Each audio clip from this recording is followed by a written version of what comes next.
July 18th, 2024 hearing for the Planning and Land Development Regulation Commission is now called to order. And if I could please have you silence any audible devices that you may have, and if you would join me for the Pledge of Allegiance. I pledge allegiance to the flag of the United States of America and to the republic for which it stands, one nation, under God, indivisible, with liberty and justice for all. Good morning, everyone. I'd like to thank those of you joining us this morning. And if Ms. Tucker, could I please have the roll call? Good morning, members. Member Craig? Present. Member Shelley? Here. Member Costa? Here. Member Patterson? Here. Member Sixma? Here. Chair Mills? Here. And our county chair representative is currently vacant. Okay. Thank you. Okay. If anyone would like to speak for or against any of the cases being heard today, if you'll fill out a form at the back of the dais here and hand it to Ms. Tucker to my immediate left.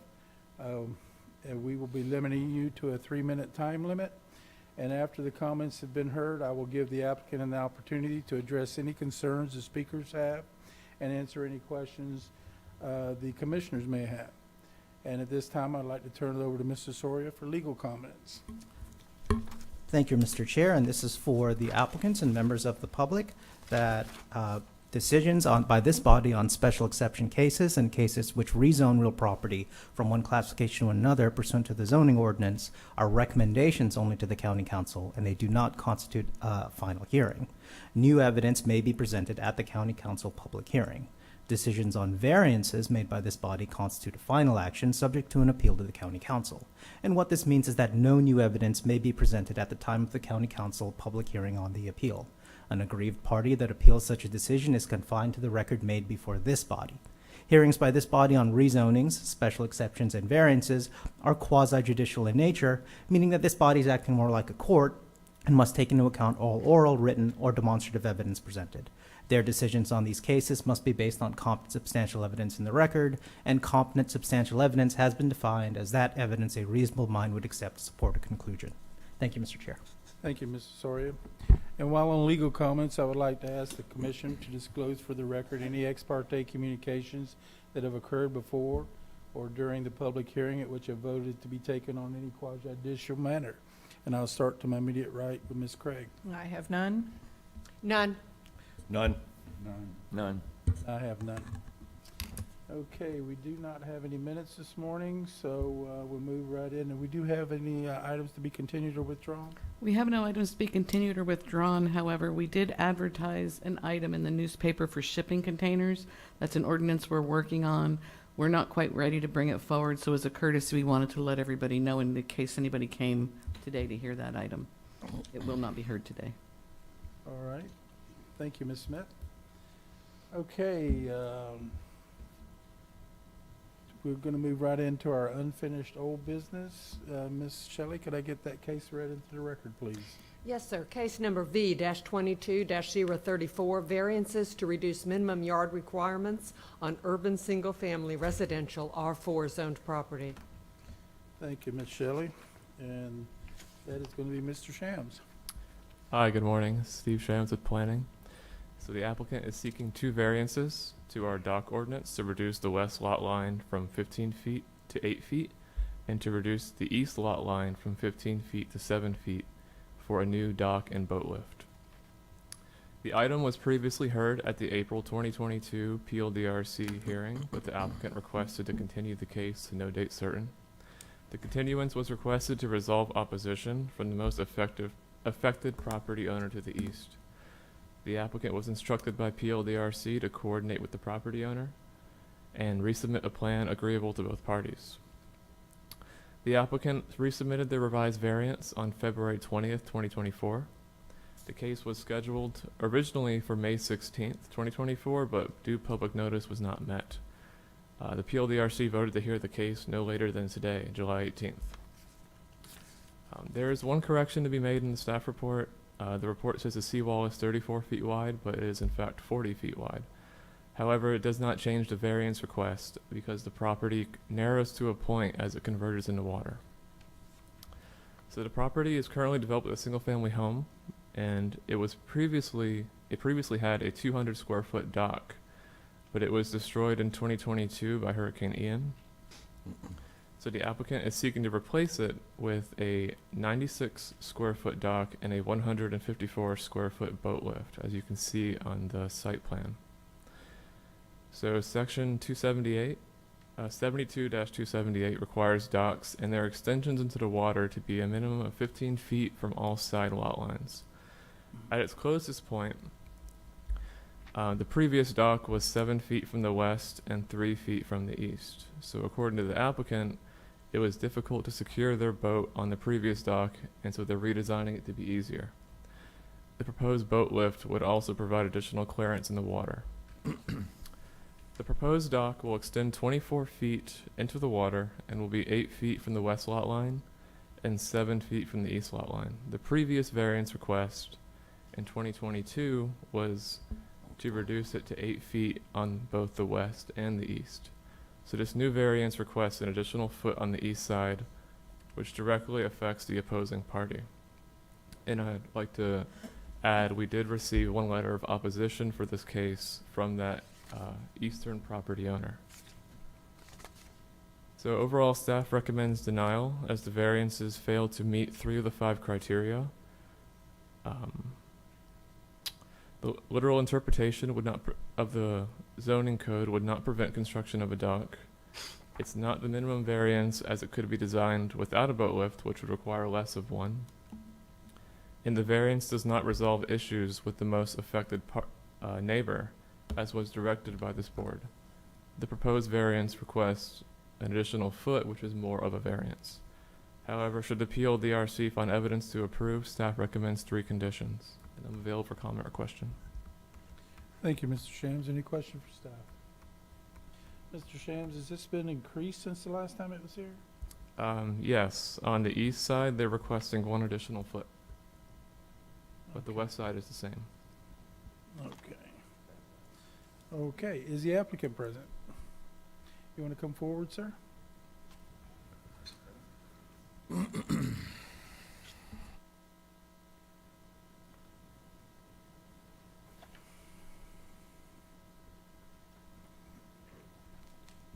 Good morning, sir. You've heard the staff report. Is there anything you'd like to add for or against that? Yes, there's some errors in the staff report. I hate to say, but the original in 2022, that had a 10-foot platform at the end of it, and the numbers were off. There was no way that with a 10-foot platform that they were going to get 8 on one side and 8 on the other side, and 4-foot, gangplank coming out that way. The numbers were off on the original. It's hard to measure these things, being that it's in the middle of the water. You can't pull a tape measure on there, So, but anyways, to move forward, I want to address the versions of my neighbor. And if you on page 17, there's an aerial photograph, and it shows that this is a very wide parcel here at the bottom of Lake Barton. That scale is 1 inch equals 400 feet. So that seawall running east to west up to the canal is about 100 yards. And so there's a lot of space in there. My dock's not going to interfere with her getting to and from her property. I've scaled this dock down. I don't have a boathouse. It's as minimal as it can get to actually have a boat in there. And so it's not like a tiny canal that I'm trying to put this dock into, and people are going to have to maneuver in and out around it. And if you go back, if you look on page 15, I submitted some photos that show exactly how much space. There's no obstructions to hinder the Kennedys to the west of the east of me, the east party, at all to interfere with them being able to pull their dock in and out. They do have, if you notice that they have on page 13 and 14, you can see the aerial views. They have like a 15-foot floating dock in there, and they would have to avoid that dock anyways. And to come in there, if they avoid that dock, they're going to avoid anything on my property anyways. If they're implying that they need to use my property to maneuver into their dock, then that should seem to be unfair to me, that they can use my property to move into their dock and deny me use and enjoyment of my property also. I think if you look at Ms. Kennedy's letter, she states that she's had this property since 2010, and it kind of feels like she's adverse to change, and that she feels like since she's been there first and has her stuff, that I'm being a little bit, I shouldn't be allowed use and enjoyment of my space either, due to that. But I think that I've shortened this dock. The original dock plan was for 26 foot out into the waterway, and that would have even narrowed it down more. And that's what I'm saying, that the 8 feet estimate that they had at 26 foot probably wasn't accurate. So I think this is the most minimal and least intrusive, and it doesn't. None of the neighbors, actually one of my neighbors, the neighbor to the west, is here to offer support for variance 1. And Is it possible we can pull up some of those pictures? Yes, ma'am. If you want to state your name and address for the record, please. My name's Sandra Harris. I live at 1022 Shockney Drive. I am the wife of the applicant. Okay. And did I get your, Kenneth Harris, I live at 1022 Shockney Drive. okay. What was you saying, ma'am? I was asking if the pictures could be pulled up because I wanted to make reference to that. Okay. Which page is, we've got pictures on page our 14, pictures. 15, 15. Those are 13, pictures. Yeah. Page 15? page 15, okay. Can you pull that, Ms. Tucker? I just wanted to reiterate that we have minimized what we can put there, and we've moved it as far from Miss Kennedy's property as possible. This picture here shows the back of both of our houses. Of course, our dock is no longer there, as previously stated, but she has a dock that jets out farthest to the right, and then in the middle there you can see there's a floating dock.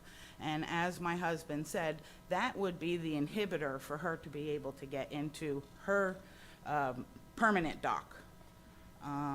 She'd have to take an easterly pathway, and To we're to get the in. west of it to get into her dock, so my dock would be a minimal intrusion to her. And also in this picture, I guess the next picture down shows it a little bit better. The arrow where the dock is actually being proposed to be located is the absolute furthest from her property we can get. So we've not been able to discuss this with Ms. Kennedy. She refuses to speak with us about it. After a couple of attempts with our last proposal date in 2022. Since then, she's had no verbal communication with us whatsoever. And I feel like we've done everything we can to make it as small and out of the way for her. We would have done more if we would have had input from her, but we just feel like she doesn't want us to have a dock at all, and I don't feel like that is appropriate as waterfront residents of Tomoka Estates. We all live there together, and we have common courtesy and respect as we all use the water together. We're one of the only ones in this area, in Lake Barton, that don't have a dock. Everyone has a dock with boathouses and roofs, and we're not proposing that. We're proposing the minimal amount of space that we possibly can. The property is pie-shaped, and that makes it difficult, but I don't feel like it makes it impossible. Okay. I'm noticing that obviously the problem with your neighbor is variance 2. Is there any way you could align that dock on the west side there? Because you're asking for 8 foot up at the front. Like, obviously, the way it's situated, it's not going to be the 8 foot at the furthest point there to put more in line with the property line there. Yes. Yes, you're saying so on the west property line? Yes. I'm not sure what you're looking at right now. I'm looking on the map you have here on page 7. Okay. Just gonna get me back to page 7. Okay. Okay, you see there where you're up towards the bank there, you got 8 feet, Yes. and as it comes out, it gets further away. Oh, no, it Is there a stays reason 8 that foot. It's can't- gonna be in line with that property line, 8 foot. It's, the whole object is to have that angling 8 foot, along that property. That property line angles out. It's not a 90-degree dock. You can see the dock is in there, and it's going to be 8 foot. My best estimate when I drew this up was that at 24 foot, it was about 30 feet wide. I thought, because at 50 or 60 foot, it goes down to 0. And at some Into the water. into the water. So, because it's pie-shaped. So, that is the place. And technically, you know, I mean, as we all know that if the boat lift wasn't there, there would be no variance to the east anyways. And so, the boat lift isn't, you know, it's needed. Your boats sitting in the water take quite a beating. And so, And that seems to be Miss Kennedy's biggest objection is the lift, because it's gonna, she feels like impede her view. But again, if you look at the pictures on 15, she has clear view right out from her house. Our pier dock, isn't going to interfere with her view. And it won't encroach on her property. In her letter, she says it actually would encroach on her property. It encroaches in the water at 30 feet out. Nothing is near her property that's being proposed to So be you're built. saying this drawing is not actually correct? 'Cause oh, this it's pretty, is it's 8 showing that it's further out than 8 feet. Oh, At no, the it's end. 8 foot on the west side. It's 8 foot at the start and 8 foot at the end of the pier. It's 24 feet out. And so, then there's a 4-foot pier, so that comes out to 12 feet, 11-foot lift, that comes out to 22 feet or so, and so we're estimating about 30 feet, 31 feet. It's hard to really know exactly without, because it's in the water, you can't pull a tape measure on that.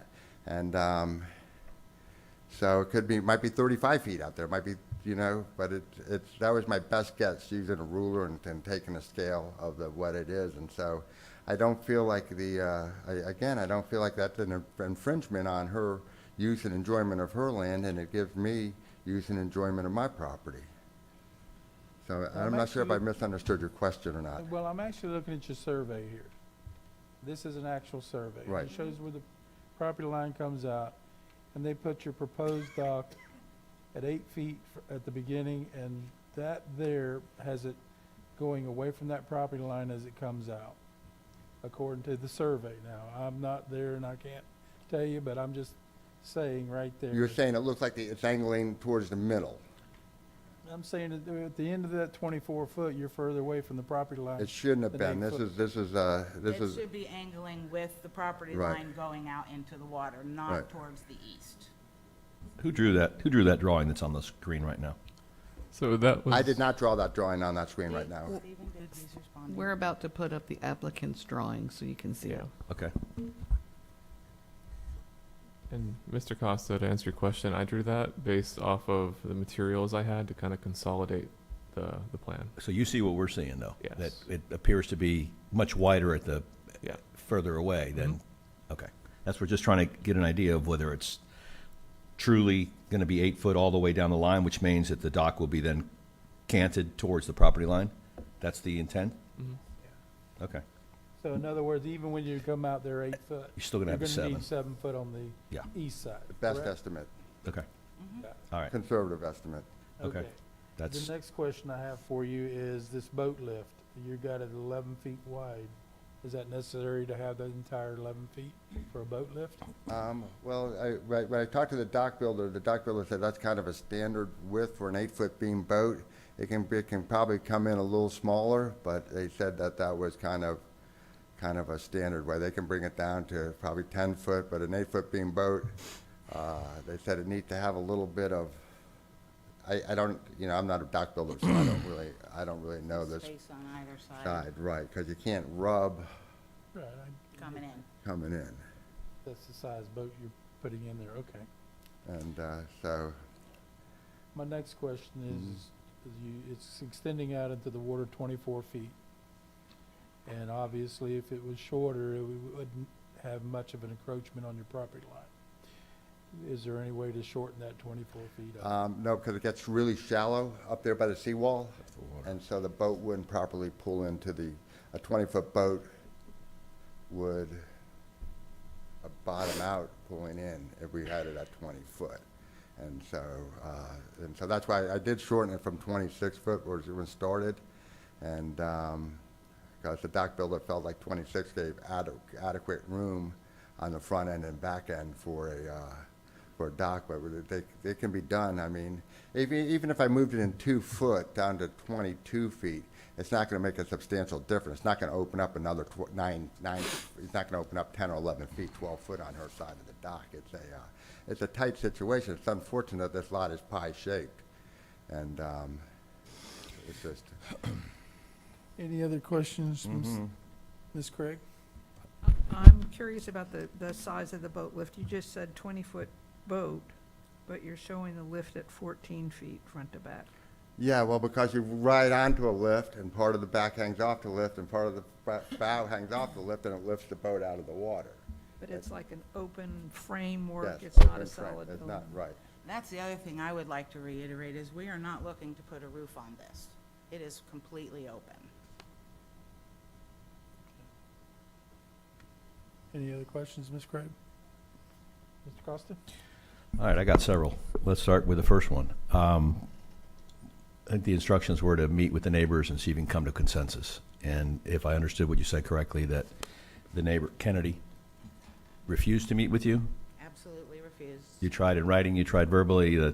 just complete No, refusal. Spoke to her son, short of sending her a certified letter. I mean, she received the notice Sure. for this, obviously, and sent a letter of. We have spoke with our easterly neighbor, he's here to speak And too, he's and he here. was, he helped, he. So you have neighbors of support as well as? Yes. Okay, so we have this one letter. All right, can we put page 7 back up, please?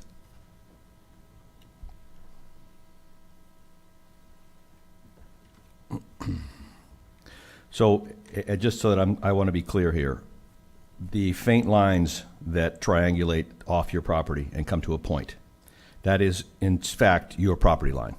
Correct. So even with the variances, your boat dock and your boat lift do not go outside of your property line. Is that right? Because I'm looking at the email that we received from your neighbor that says, well, hang on, let me read this, because it's important. It says that encroaching again into the variance and onto my property.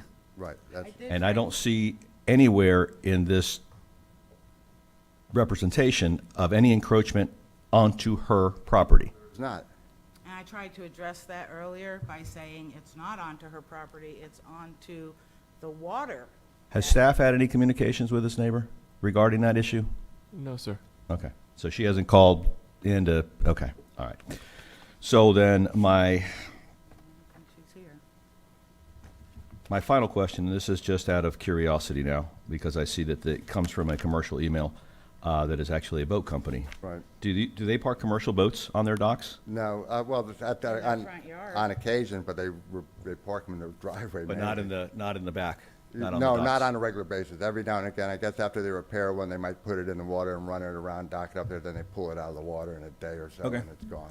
That's all I had. Thank you. Okay, any other questions for the applicant? All right, I do have a public participation form here. We'll see what they have to say, and if you want to speak Thank you after for the your fact, time. you can. Thank you. Okay, Mr. Carlin, and I guess Miss James.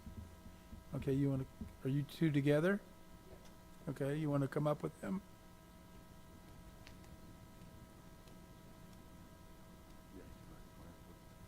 And if I could get your name and addresses for the record, please. Dan Carlin, we on the property next door to the property at 1022 Shockney Drive. I'm Okay. Barbara James, and I'm the other property owner at 1022 Shockney. Okay, you had something you would like to speak to this case? Oh, yes, in the current dock design as we see here today, okay, on this variance request, we want to fully support. Okay, we feel it is a reasonable request that the Harrises have asked for. We urge the variance request committee to approve the Harrises' request for their full enjoyment. Now, we don't live in this property next door, but I live on Shockney as well, another location. And I can tell you the width that he's talking about doing for a boathouse, an 8-foot beam boat is a pretty minimal, that's not a real wide boat. So, I mean, if you look at like your Key West, your bay-style boats, which is a lot of what you see up there, he's not trying to fit a mammoth boat out here. 8-foot beam is pretty narrow, and that's exactly what I owned when I had mine done. And 11 feet, I think, is what I had to do when I did mine. And that's not a lot of extra to fit a boat in between your pilings pulling in there. So, I mean, I don't think he's asking for anything over what is needed.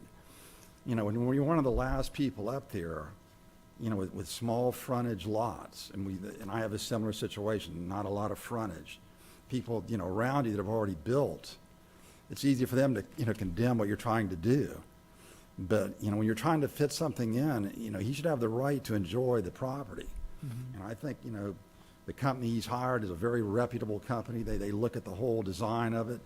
And I mean, I've looked at what I've got, and 24 feet really isn't way out there when you look at how far out a dock is.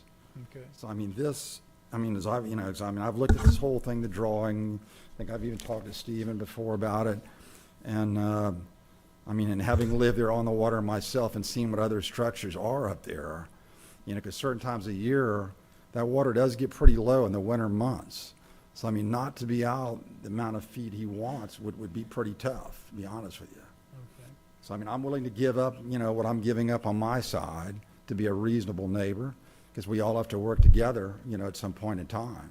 Yeah. So I mean, I don't know what the deal is on the other side, the non-communication, but I think their request is more than fair. Okay. And I hope you guys see it that way.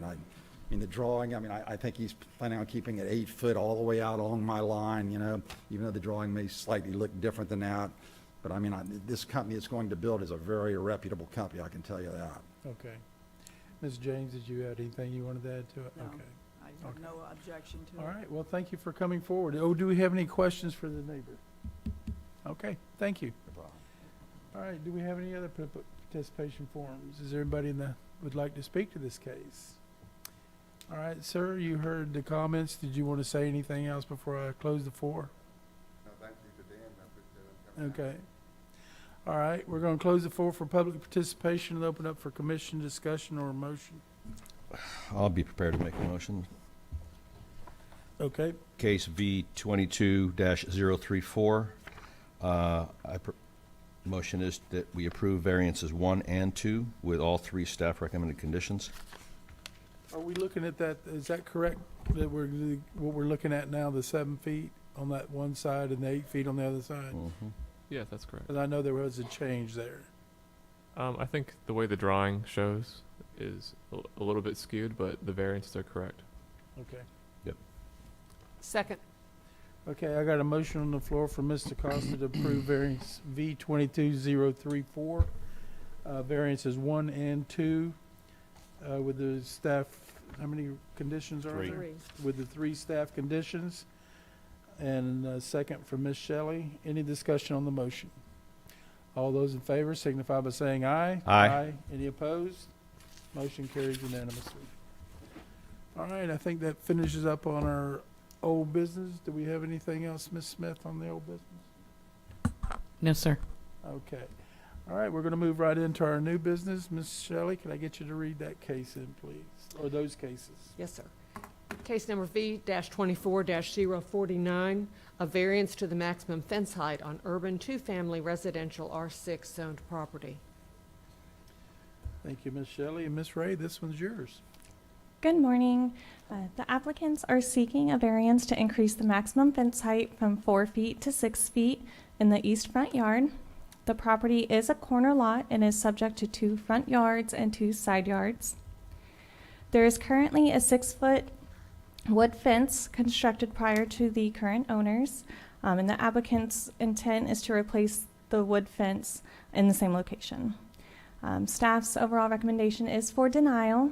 However, should the PLDRC find that the applicants provided competent substantial evidence to support approval, there are 2 conditions provided for consideration. I'm available for questions. Thank you, Ms. Ray. Any questions? Yes, I do. Mr. Costa? Didn't we put a mechanism in place to have this done at the desktop level? Yes, sir.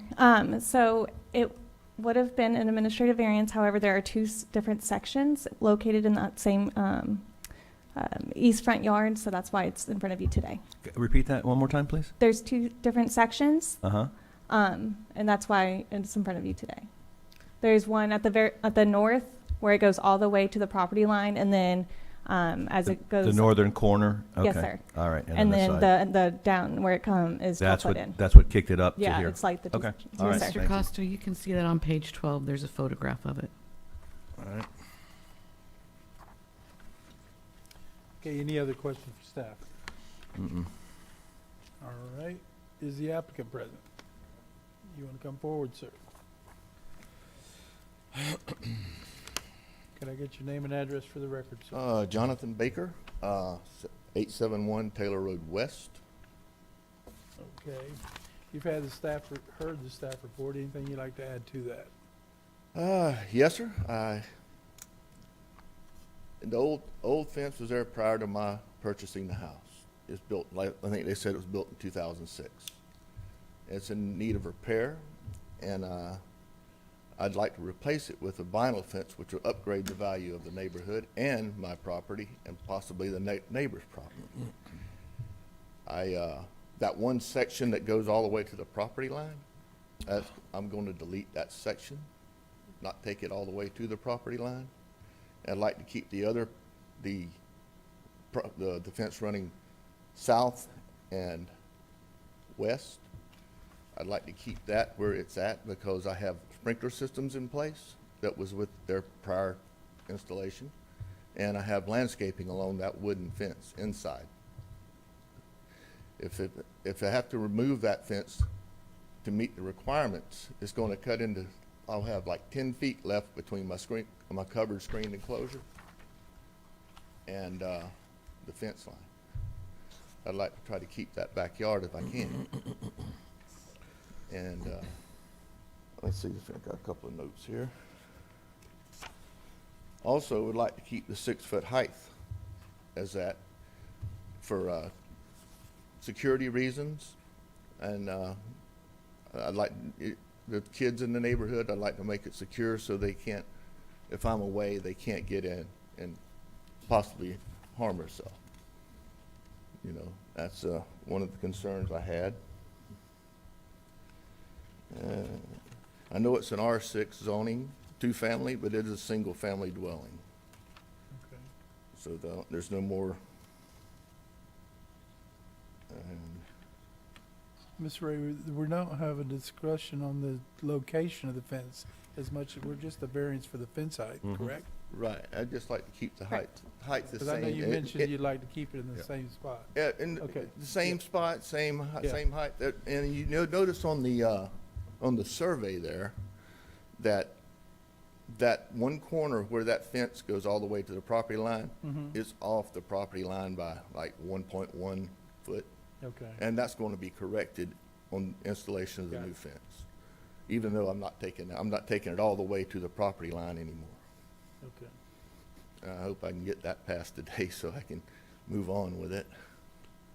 He doesn't need a variance for that, does he? Mm-mm. No. No. It's included with this variance request. Okay. Okay, I'm looking here, fence height, not Yeah, necessarily. it's just the Okay. height.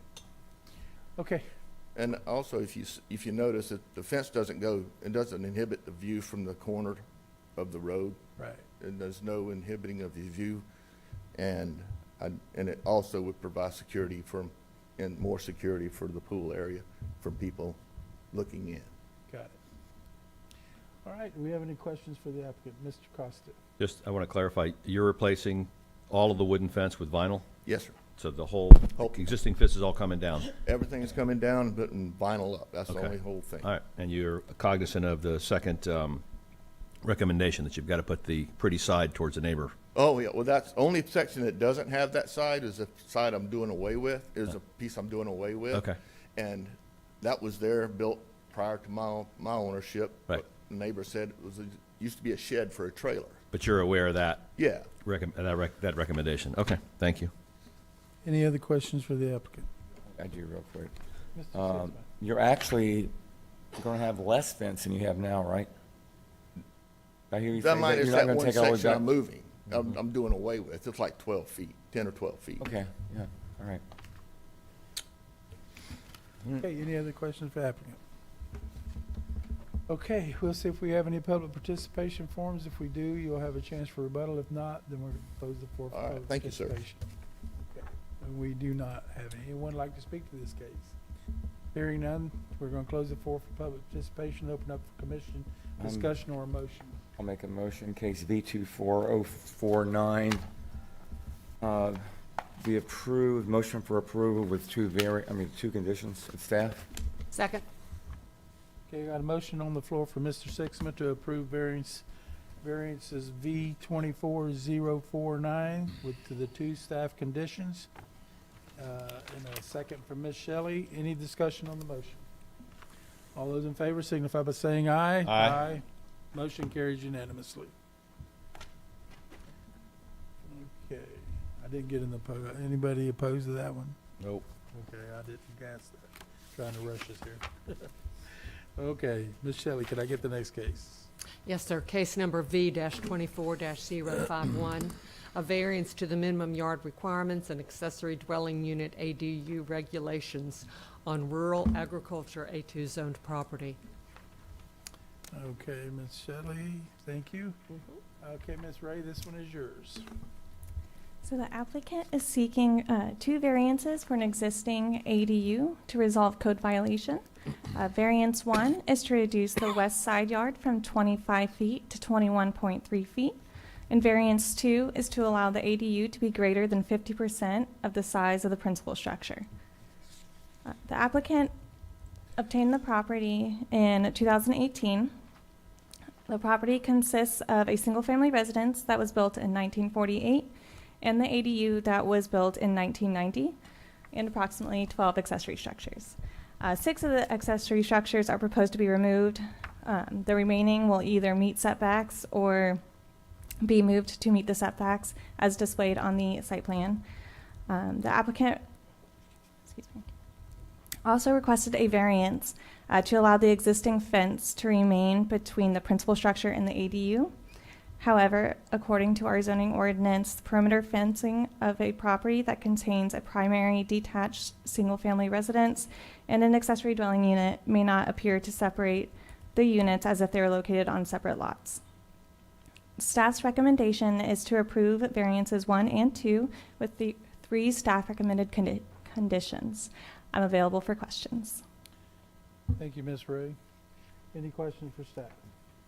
We're just legitimizing what's already there? Yes, sir. All right, thank you. Ms. Ray, the additional fence that was requested, is there a variance that could have been in place for that to see if that could have went into play? I know they're not supposed to have it between the two dwellings, but could they have not applied for a variance for that?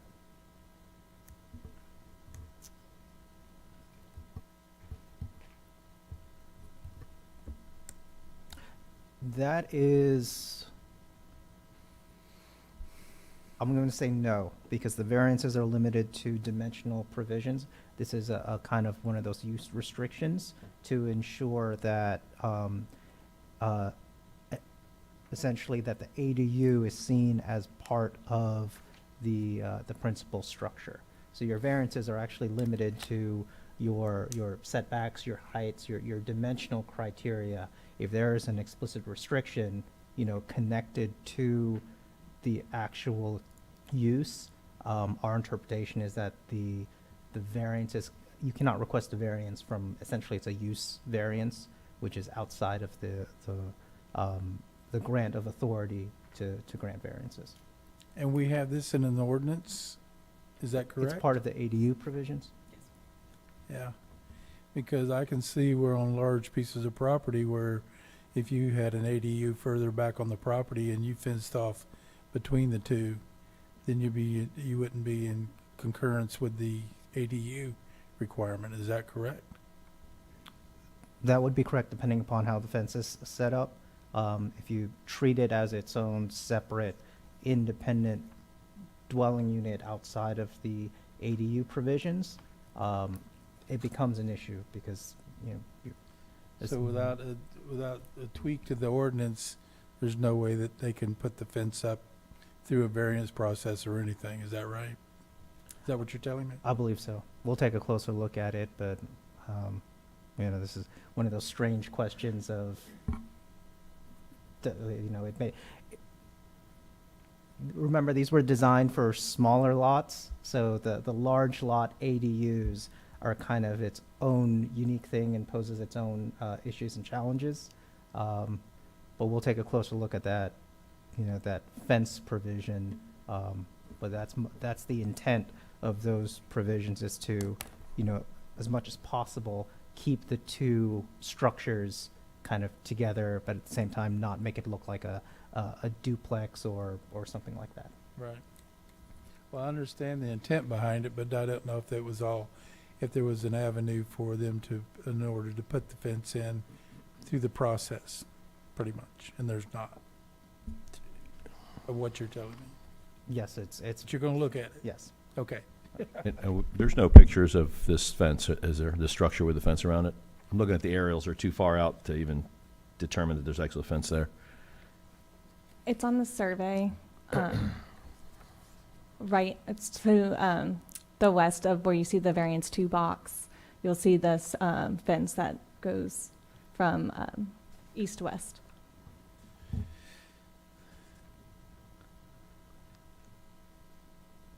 That fence line, okay, so it's not up against the house. It's basically separating the parcel, it's almost like a field fencing for cattle, is what we're looking at here. Not It's a necessarily a fence. fence, you didn't fence off the house, but you fence off the pasture, that rear pasture from the front, which is the residence. Yeah. How big is this property? Couple acres? It's 1 acre. 1 acre? So basically, from looking at this, they got half an acre for the primary, and they had the half acre for the back half, which is looks like their storage and all their other materials in there. And then the ADU was put in place. Yeah. Yeah, I'm with you, that the fencing on the larger parcels becomes problematic. Absolutely. And the thing about it is, I'm familiar with, what brought these variances before, says it was a code violation or something? Yes, sir. Okay. So it was a complaint? It was discovered by staff. Just Discovered. accidentally?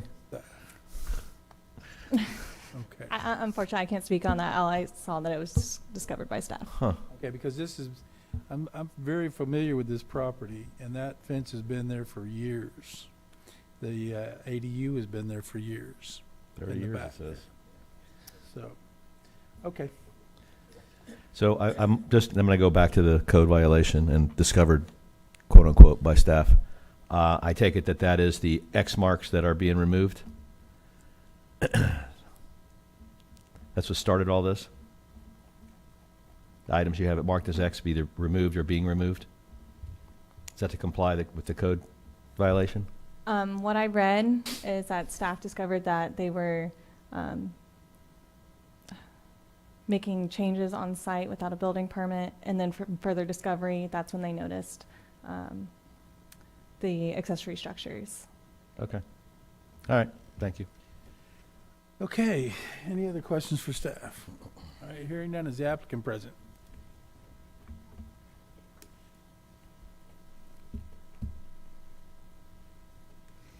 Good morning, could I get your name and address for the records, please? William Peak, 1798 West Beresford Avenue. Okay, Mr. Peak, you heard the staff report, anything you'd like to add to it? Not really. The fence has been there forever. I just replaced it, keep the animals, and the one driveway that goes right straight down the property. Yeah. It's not that I was trying to separate the two buildings. It's just Well, we got deer and bear come through there all the time. I've got Mr. Soria gonna look into that fence issue, so unfortunately, that's out of our hands. We can't approve it because it's not considered a variance for that fence because of the ADU requirements. Okay, so, any questions for the applicant? No. Okay, and this is his, anything else you'd like to add? No, sir. Yes, Ms. Craig? Is the fence issue something that could be addressed with landscaping as opposed to a solid fence? No. You can't hear, I just want to tell him what it is. Okay. Is your mic on, Mrs. Craig? Could the issue with the fence be addressed by landscaping rather than a solid fence? It's got it's got trees, plants on front of it.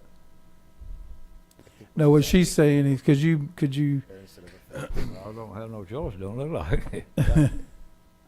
Sorry, what did he say? he says you don't have a choice. Can I just, Go ahead. are you saying like put bushes or something instead of a fence? Yeah, could I get your name and address for the record? Go ahead. William Clifford Peak II, 5206 Oakbrook Drive, Durham, North Carolina. Okay. Yeah. That's what she's asking, if you could meet the, Instead of the fence, could you put bushes there?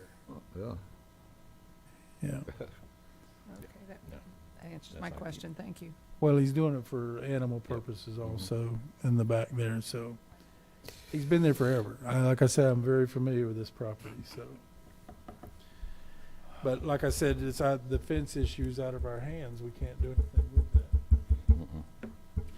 Okay, Mr. Peak, we're gonna see if we got any, public participation. If we do, I'll give you a chance to come back. If not, we're gonna close the floor and have a discussion on it, okay? Mr. Chair, yeah, that form was for his son to speak. Oh, that was for his son to speak? Yes, sir. Okay. I thought that was him. Okay, would you like to speak? I- You just, yeah. Would you like to add anything else? You can go I'm ahead. just curious, is this just for the fence or just for everything? This is gonna be, it says to reduce for the 25 for the accessory dwellings Yes. and for the, After the fact the- permits. after the fact permit, it'll be, you're gonna have to get a after the fact permit on what you have there. Mhm. And then you're gonna have to, and it addresses the amount of area coverage there of more than 50% of the dwelling. Mhm. So we're gonna address that too. Yes, sir. I want to make sure that we were The just, only thing, we're not addressing the fence. That's just it. right, that's, just I want to it. make sure that, We can't. I mean, if we could, we would, but we can't. Mr. Chair, Yes. so what we're addressing in this room today are variances for the dimensional setbacks, things within the setbacks. There are other code violations. They will need to continue to work with our code group to close that code case out. Okay. We don't have anything to do with that. Okay. Okay. the only thing I wanted to add, this is a property that, thank you for your time. This is a property that's been in our family for generations. This is a promise from a son to his mother and his father, passing on down. And there was no ill intent behind anything. We just want to make things right. That's all it is. Okay. Okay. All right. You can have a seat. Do we have any other public participation forums? Okay, hearing none, we're going to close the floor for public participation, open up for commission discussion. Mr. Y'all Chair. can have a seat. Go ahead. Mr. Chair, so I have got a question. I'm ready to make a motion, but I also have a question and a statement at the same time. Okay. You say we can't address the fence issue, but in fact, we can address the fence issue. If I'm reading this correctly, staff recommended 3 items, the third of which is to remove the existing fence. We could pass the variances with just recommendations 1 and 2 and delete recommendation 3, can we not? Yes, we can. You could do that here today, but it will still remain a code violation Right. because it does not meet our ADU. So then they would have to rules. come back for a variance for that fence, unless there is something that Ms. Astoria can find along the way. Can't get a variance. No. If you delete that provision, what it does is it essentially, it's a condition to the granting of the variance. So essentially, it would still be a code violation, but, the variance is no longer hooked or conditioned upon the removal of the fence. So you're granting the variance, they would have to face that code violation and remove it anyway, but you're not putting their variance permit at jeopardy if they don't remove Correct. the So I want them fence. to be able to move peacefully with the ADUs themselves. They could fight the fence issue at a later date, Right. 'Cause or comply with the code. yes, Basically, what he's saying, we don't want to tie their hands to the variances with the fence issue. Yeah. Because you're going to look into that. Because there's an opportunity, there may be a possibility of a, let's call it a gray area somewhere that we haven't explored yet on that fence. But potentially, I mean, I think we looked at an aerial. It is, I think, last time it's a solid wood fence. So it does appear. Yeah, that's why I said there was no pictures of the actual fence, so I couldn't tell what it, no. One last question, and it probably would have been a question for the applicant. Is this property have ag exemption? No. It's not ag property at all? I don't know what the zoning is on it, but it doesn't have the ag exemption. Because he mentioned animals, and that's what I'm questioning, is if there's an No. ag exemption on here? No? Too small. All right. In that case, I'm prepared to make a motion. Okay. You can have a seat. Ready? Yeah. On case V-24-051, I make a motion to approve variances 1 and 2 with staff recommended conditions 1 and 2 only. Okay. Yeah. Okay, I've got a motion on the floor from Mr. Costa to approve variances 1 and 2 for V-24-051 with eliminating the third condition 3, including condition 1 and 2, and a second from Mr. Sixma. Any discussion on the motion? All those in favor signify by saying aye. Aye. Any opposed? Motion carries unanimously. Good luck, guys. Okay, next case, Ms. Shelley. Yes, sir. Case number S-24-006, a special exception for a communication tower exceeding 70 feet in height on prime agriculture A1 zoned property. Thank you, Ms. Shelley. And this is, who we got here, Ms. Ray for this one also. Sorry about that. I'm getting a little confused. So the applicant is seeking a special exception for a 255-foot communication tower on a 10,000 square foot parcel. The parcel is surrounded by agricultural properties. The proposed leased area is 3,600 square feet, proposed to be located between the CSX Transportation Railroad and North US Highway 17. The proposed tower will accommodate 5 tenants, with AT&T being the initial leasee. The proposed tower is approximately 1,400 feet away from adjacent residential dwellings. The proposed tower will have a galvanized steel color. There is 2 12-foot wide gravel access drives from US Highway 17, one at the northeast and one at the southeast. The southeast is proposed to have a 30-foot wide access utility corridor with a turnaround. The proposed tower will cover the gap between 3 towers. Due to the narrow parcel, there are also variances being requested for setbacks. The variance case will follow this special exception case. The proposed tower will not create undue traffic congestion as the site will be visited by maintenance only. It is also unlikely to be a hazard. We did receive an engineered letter stating that if the tower were to collapse, it would essentially fold over into itself. And we also did receive a letter from the FAA stating that there is no hazard. Staff's recommendation is to forward to County Council for final action with a recommendation of approval, subject to 4 staff recommended conditions. I'm available for questions. Thank you, Ms. Ray. Any questions for staff? Ms. Ray, that airport up there, that's not in the flight pattern of that airport. I know you're FAA, but does the FAA look at that small grass airport in Pearson? Yes, sir. And it was all cleared for that? Yes, sir. Okay. Okay, is the applicant present?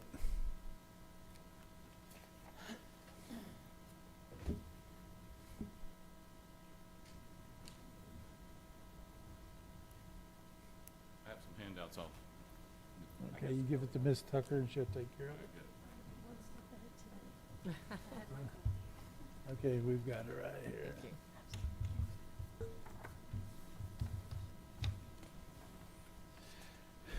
Good morning, sir. If I get your name and address for the record. Good morning. My name's Andy Rotenstrike. My address is 1901 6th Avenue North in Birmingham. I'm here on behalf of the applicant Ignite Wireless, which is working with a tower company called City Switch to place a tower on CSX property, to just confuse everybody early in the morning. So this is CSX land. City Switch is building and owning the tower and has a lease with CSX to do so. Ignite was hired by the tower company to develop and go through the process of getting all the approvals. And I'm here on behalf basically of everybody, but with Ignite and City Switch. So as Kristen said, we are proposing a 255-foot self-support tower. It'll have a 10-foot lightning rod on top. This is really just taking a step back. Why are we doing this? It's to provide the critical infrastructure in this area. There is a significant gap in coverage for cell service in this area. So we're proposing to build one tower to accommodate all the carriers. So not only AT&T, but this tower will be built strong enough for Verizon, T-Mobile, CSX actually has the ability to put its equipment on there for its railroad communications. So it will be available to everybody so that we'll only have one structure. The other thing, because AT&T is the official provider of FirstNet, which is the first responders network that AT&T won the bid from the federal government, this site also will have FirstNet for First Responders Network. So there's a lot of critical safety and emergency reasons, not just so your cell phone works, but also it does allow high-speed internet wirelessly for people to, that are working, driving, and living all within the range of this site. So we need a special exception. Every tower over 70 feet in Volusia County needs a special exception. So we have applied for that. There are 9 criteria in your ordinance. We think we meet them all. We are going only the minimum height that AT&T needs. That's an engineering requirement. It's based on the signal that it needs to connect this service with service from its nearby sites, right? Nearby towers that are 2, 3, 5 miles away, whatever they are. And also the topography plays a critical role. If we were up on a knoll, we could do a shorter tower, but because we're a pretty flat area, we need the 255 in order to get the coverage to fill it in and keep the number of towers to a minimum in your county, which your ordinance requires. We are over 1,000 feet to any residential structure, which your ordinance requires. The nearby properties there's a plant nursery adjacent to us, and there are agricultural and some residential uses, like I said, over 1,000 feet away. The ingress and egress is already there off of Highway 17. That's why we're proposing it in this location. This gets within the search area and gives the gives the coverage that AT&T needs. We looked for existing towers for AT&T to just hang their equipment on. That's the first thing we do every time, so we don't have to build a new structure. But there was no tower within the search area, and I'll show you what that was in just a moment. There is a tower 0.82 miles to the west, but that tower is very old. It was built in the early 80s, and it's not strong enough to hold the equipment that AT&T proposes to put up there. It was built before the cellular industry even came into existence, so it was a pretty flimsy tower. I think it's for an old radio station, something to that effect. So we looked at it. It's a little too far to the west to get the coverage we need, but it's also structurally would not hold this. So we did look at that. And because there's no existing structure to place the antennas, our only option is to build this new structure. So Kelly handed out a couple of sheets to you just to kind of walk you through what we're doing and why. So this first one I wanted to show you on page 1. This is a site plan just showing you where we're located. So the railroad tracks, well, let me back up. The yellow is the access area, and you can see there's a turnaround there. And then the orange outline is the lease space that City Switch is leasing from CSX. Could I interrupt you Yes, just sir. for a moment? Can we go ahead and read the variance into this case too, so we don't have to go through the presentation again? Can we do that? Yes. We're going to go ahead and read the variance Fair with enough. this. Yes, sir. I didn't realize they were companion. No worries. So if you want to go ahead and read that variance in, Yes, sir. we'll include that in. Case number V-24-052, variances to the minimum yard requirements on prime agriculture A1 zoned property. Ms. Ray, would you like to add anything to that variance? So just to be, I'll make it brief. So the variance requests are for the location, to reduce the north property line setback from 127.5 feet to 92.11 feet, reduce the east property line setback from 127.5 feet to 26.2 feet, and variance 3 is to reduce the west property line setback from 127.5 feet to 103.2 feet. For special exceptions for communication towers, they must meet the setback distance equal to 1/2 of the height of the communication tower, with the proposed tower being 255 feet in height. The resulting setback would be the 127.5 feet. The property is long and narrow and would not be able to meet the required setbacks without the variance requests. And staff's recommendation is for approval of all 3 variances. Thank you, Ms. Ray. Okay. I just wanted, just that way you can No, I include the appreciate you variance in doing your that. presentation. Yes, sir. So you don't have to hear from me twice. I get it. All right. So just to show you again, so this is the lease area is outlined in orange. That's the only area that the tower has access to. We cannot go outside the orange area. The tower will be within that orange area, and the ground equipment that each carrier will require on the ground will be within that orange area. If you notice, the railroad tracks are to the left and Highway 17's to the right. So that's what's adjacent to on either side. If you turn the page on the left side, and Kristen showed you this page, I just wanted to highlight on the left just so you can kind of get an idea of what the tower is going to look like. This is a lattice structure. It's the strongest structure that we make. It's not the guide ones with the guide wires, and it's not the pole type. This is the strongest 3-legged, and anything over 200 feet, we usually go to this type of structure. And if you're over 400 or 500 feet, you go to the guide wires, which we didn't need because we didn't need that much height.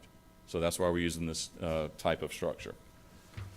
The next page, the colored maps. This is AT&T's engineering maps. This shows the need for the coverage in this area. The green is existing AT&T sites in and around the area where we're looking to go, where it says proposed site in a black arrow. Sorry if you can't see that very clearly. There's no green and yellow in that area, which is the problem for coverage. So this really, truly is a significant gap in coverage for AT&T. So if you turn the page, that is the exact map with this site turned on.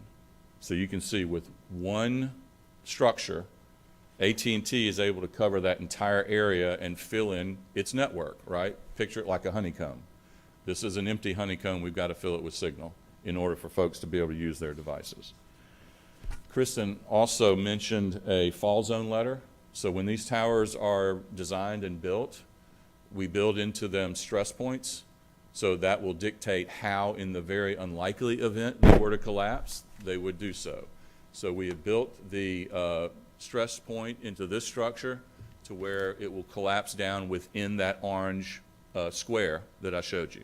So we can't let it obviously fall on the railroad tracks, and we can't let it fall on the road.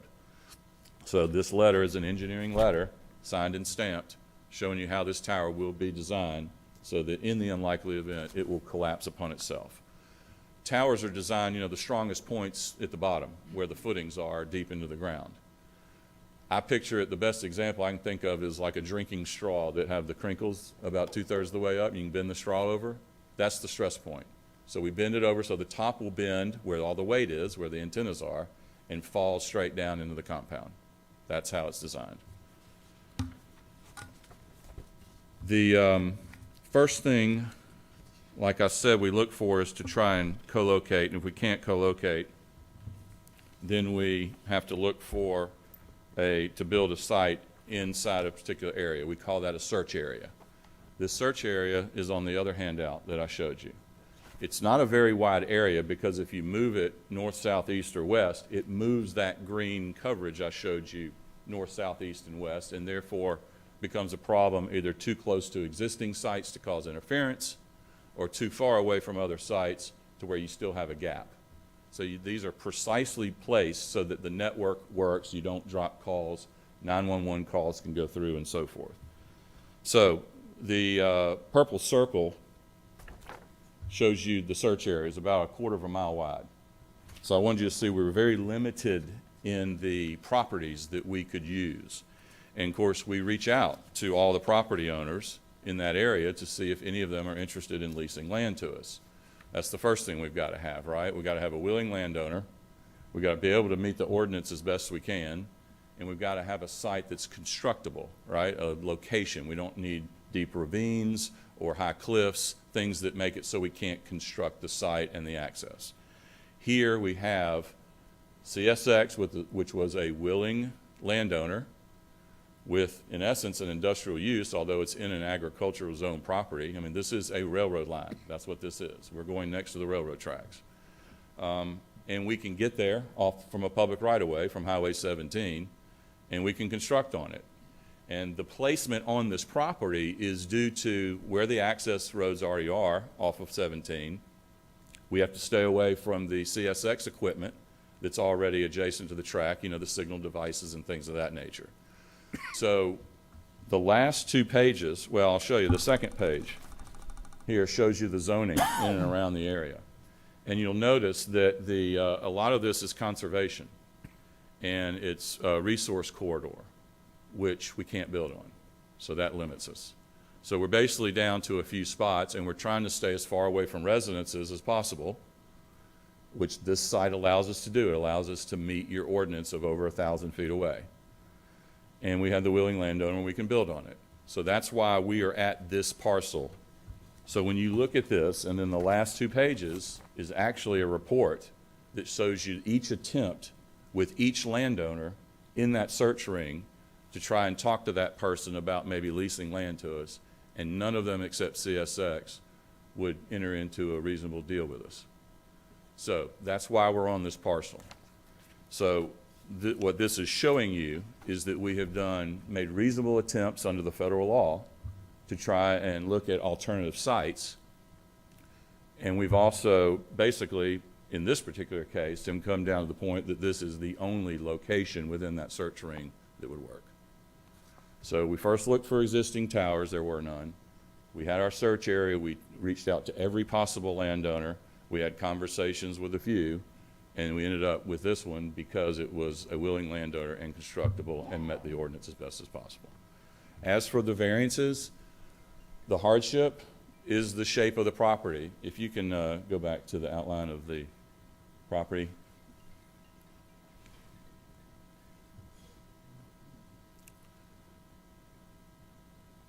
This is a very long, narrow parcel. I just want to go, maybe it's in your documents, the red outline of the narrow parcel, just to show you what we're looking at. There, I mean, this is the parcel. This is what we're dealing with. So the whole entire railroad right-of-way is only 116 feet wide, but that also includes the tracks. So we have to be a certain number of feet per CSX off the tracks, and we are in between the tracks and the highway. We're not on the other side where the nursery is. So this was our hardship, was the shape of the parcel. So we meet it, you know, up and down, but we can't meet it side to side, and because it's not at a direct north-south lineage here, we're having to get 3 variances because it's tilted, if that makes sense, when you look directly north and directly south and directly east and west. So that's the reason for the variances. We meet the criteria in your ordinance for the variances. We're not going to adversely affect nearby properties. There's no noise from this use. There's no dust. There's no fumes. There's no odor. And there's no traffic. So there's no objectionable issue here with the use of the property. So with that, let me stop. Staff says we meet your criteria for both the special exception and the variances. We agree with staff. You may know about some federal regulations and state of Florida regulations on the siting of these.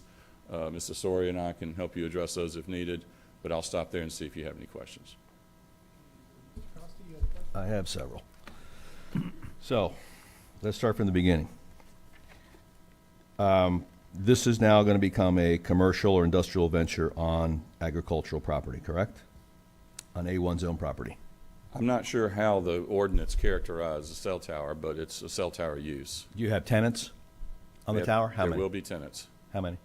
AT&T is a tenant, and it's available for other tenants. And available for, so that hence makes it a commercial venture. Okay. All right, that was my first question. So the next thing I have is, you are doing a land lease, correct? Or are you purchasing the property from CSX? Lease. Lease. For how many years? I don't have the lease in front of me, but they're typically 25 to 30 years. 25 to, okay. And it's for, and your typical land size that you guys lease is what? Typical area? Whatever we can get. I mean, out in rural areas, we can get as high as 75 by 75 square. We've gone as small as 30 by 30, I've seen. Right, so in this case, we've got a, what's it, 10,000 square foot space that we're looking at? No, sir, this one's only 3,000 some odd square feet, 4,200 square feet. 4,200 square feet total? The So- orange outline. Hence the variances to get to squeeze this tower on that small of a space. Well, we're measuring it from the boundary lines of CSX's parcel, not the lease area. All right. You mentioned that you had reached out to the other owners inside the circle, and that you gave us a list of them. Yes. And that none of them could come to what, I think the words you used were a reasonable offer. So if Can you you look at- elaborate on that one? Well, so if you it tells you exactly the attempts and who we talked to. Most did not call us back. There was another one that was interested. Let's see, let me find it. Oh, number 4, Ms. Everett. Initially, we were unable to contact the property owner. We tried to reach her and couldn't. After conclusion of the search effort, so after we had gone through the whole process, after we had come to terms with CSX, after we had started developing the property owner returned phone calls, but the site was already chosen and the terms proposed were outside of the industry standards. So we were already down the road. It was months after we initially reached out, and we didn't hear from her. So technically, that was a non-responsive landowner, but we certainly wanted to make sure you guys knew that towards the tail end, they did reach back out. What's your duration on the land leases, approximately? Generally 25 to 30 years. 25 to 30? So 25 to 30 years, so the tower obsolescence is, well, what, 25 to 30 years, would you say? The lifespan of the Yeah. tower, more than that. It's steel structure. Okay.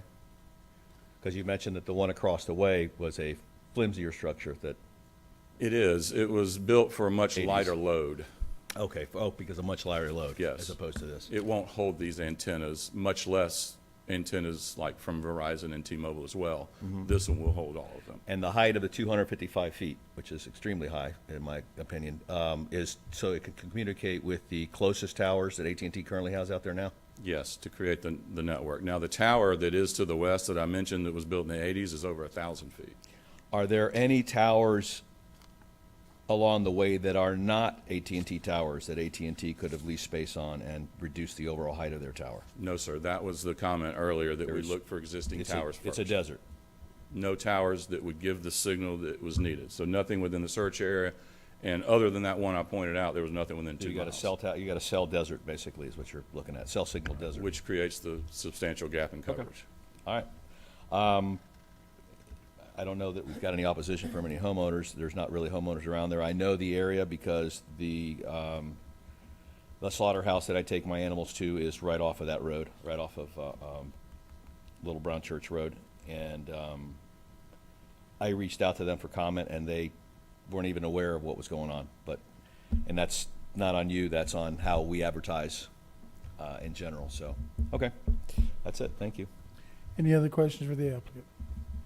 I got one real quick. Go ahead, Mr. Smith. I've always heard with the 5G technology that's out right now that you can actually go a lot lower.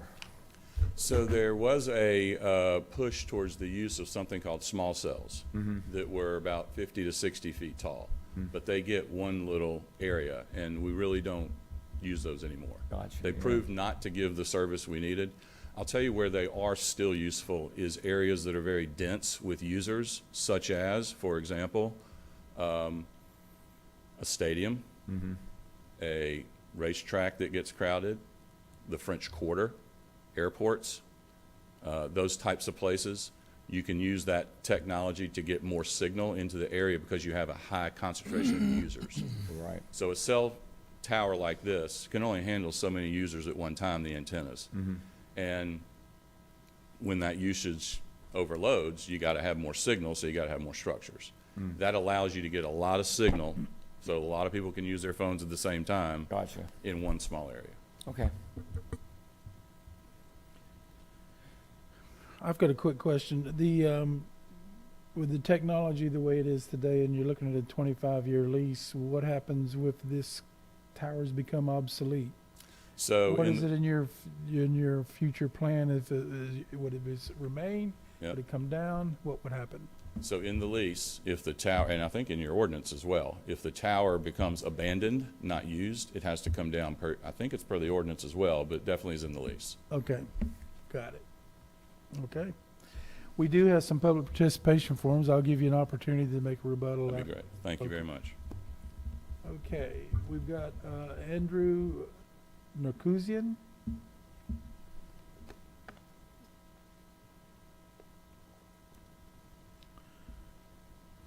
Good morning, sir. If I could get your name and address for the record. Yes, sir. Good morning, Your Honor. Andrew Naruzian, 1134 North US 17. I'm the owner of the tree farm, the nursery. And the first thing I need to mention is that nobody contacted me. So if you have, please show me the evidence. Now, I wrote something I would like to read to you. 3 years ago, I left my, to a lot of people, fantastic corporate job. I sold everything that I own. Borrowed heavily to buy Flowing Well Tree Farm in hope to get closer to nature and make money by growing native and fruiting plants. Now my nursery produces by far the best Florida native plants for everybody to enjoy, especially ever-growing construction to fulfill the tree codes set forth by the governing bodies. My business, my main source of income, is heavily dependent on walk-in buyers coming from all southern states, North Carolina to Texas. Tall and mature trees, separating me from the railroad and other neighboring farms is a key feature to my farm that makes my farm not shy of being a piece of heaven. I do not have any visible tower from my farm currently, and building any tower in that area in short term, given the only entrance and exit from my farm is on a Highway 17, is going to interrupt the flow of customer, and in long term, makes my farm urban commercial setting, which has a negative effect on my business. Although the need for cell tower is essential in my area, I am only opposed to the placement and operation and construction, as well as dismantle it after the useful life of it. To remedy the location concern, I would like to offer the cell company to find a better location, such as back of my property, or a neighbor property that I can tell you that nobody got contacted them. I can tell you, I can assure you that.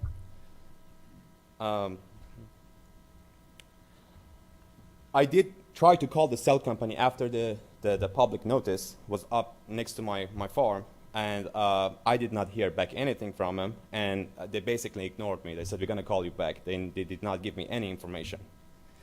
I run a small business, and all my funds have been invested in the farm. Therefore, I do not have the money to hire a lawyer to defend my farm in this case. So I do appreciate your much needed and careful attention in this case, and trust the outcome of this court.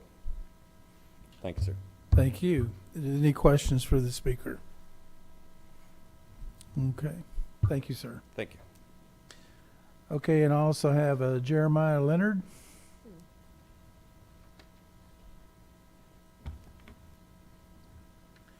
Good morning, sir. If I can get your name and address for the record. Yes, hi, good morning. Jeremiah Leonard, 1130 North US Highway 17 in Pearson. I was the kind of square-shaped lot there below there. Same as my neighbor here, Andrew, trying to create a homestead property. We have 5 children. I've been in this state my entire life and seen a lot of changes. Since the 70s, I was born and seen a lot of changes. And coming from Sarasota County, purchased this farm. I have over $1 million invested in my own money. I didn't take any loans, and really wanted a different pace of life with cattle and chickens and homesteading type of life that we have. Again, we have 5 children. I was not contacted either. I was only contacted by you all. So I don't know where that came from. For me, some of the biggest questions I have, more questions, is it's very vague, everything we have here. We don't have any information as to, up until today, but these plot maps, and they're very out of scale. You can't see where it actually is going to be on Highway 17 in reference to my property. On here it says it exceeds 70 feet. Today we finally learned it's 255.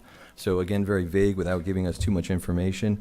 We don't know if there's the quantity of them. Is there just one or there two? He says, they're strong and they're not going to fall, but we do have obviously hurricanes here. Maybe where he's from, they're not as intense, but a hurricane can, if it does break, as he says, it can move pretty far. My property's right there. And again, we have 5 children. Is this going to be connected to anything? Again, why the height? Why this location? I own the property south of here as well that is not highlighted. Is there anything going to be there? And again, why? Is this going to be 5G or 4G? And is there any data to the repercussions?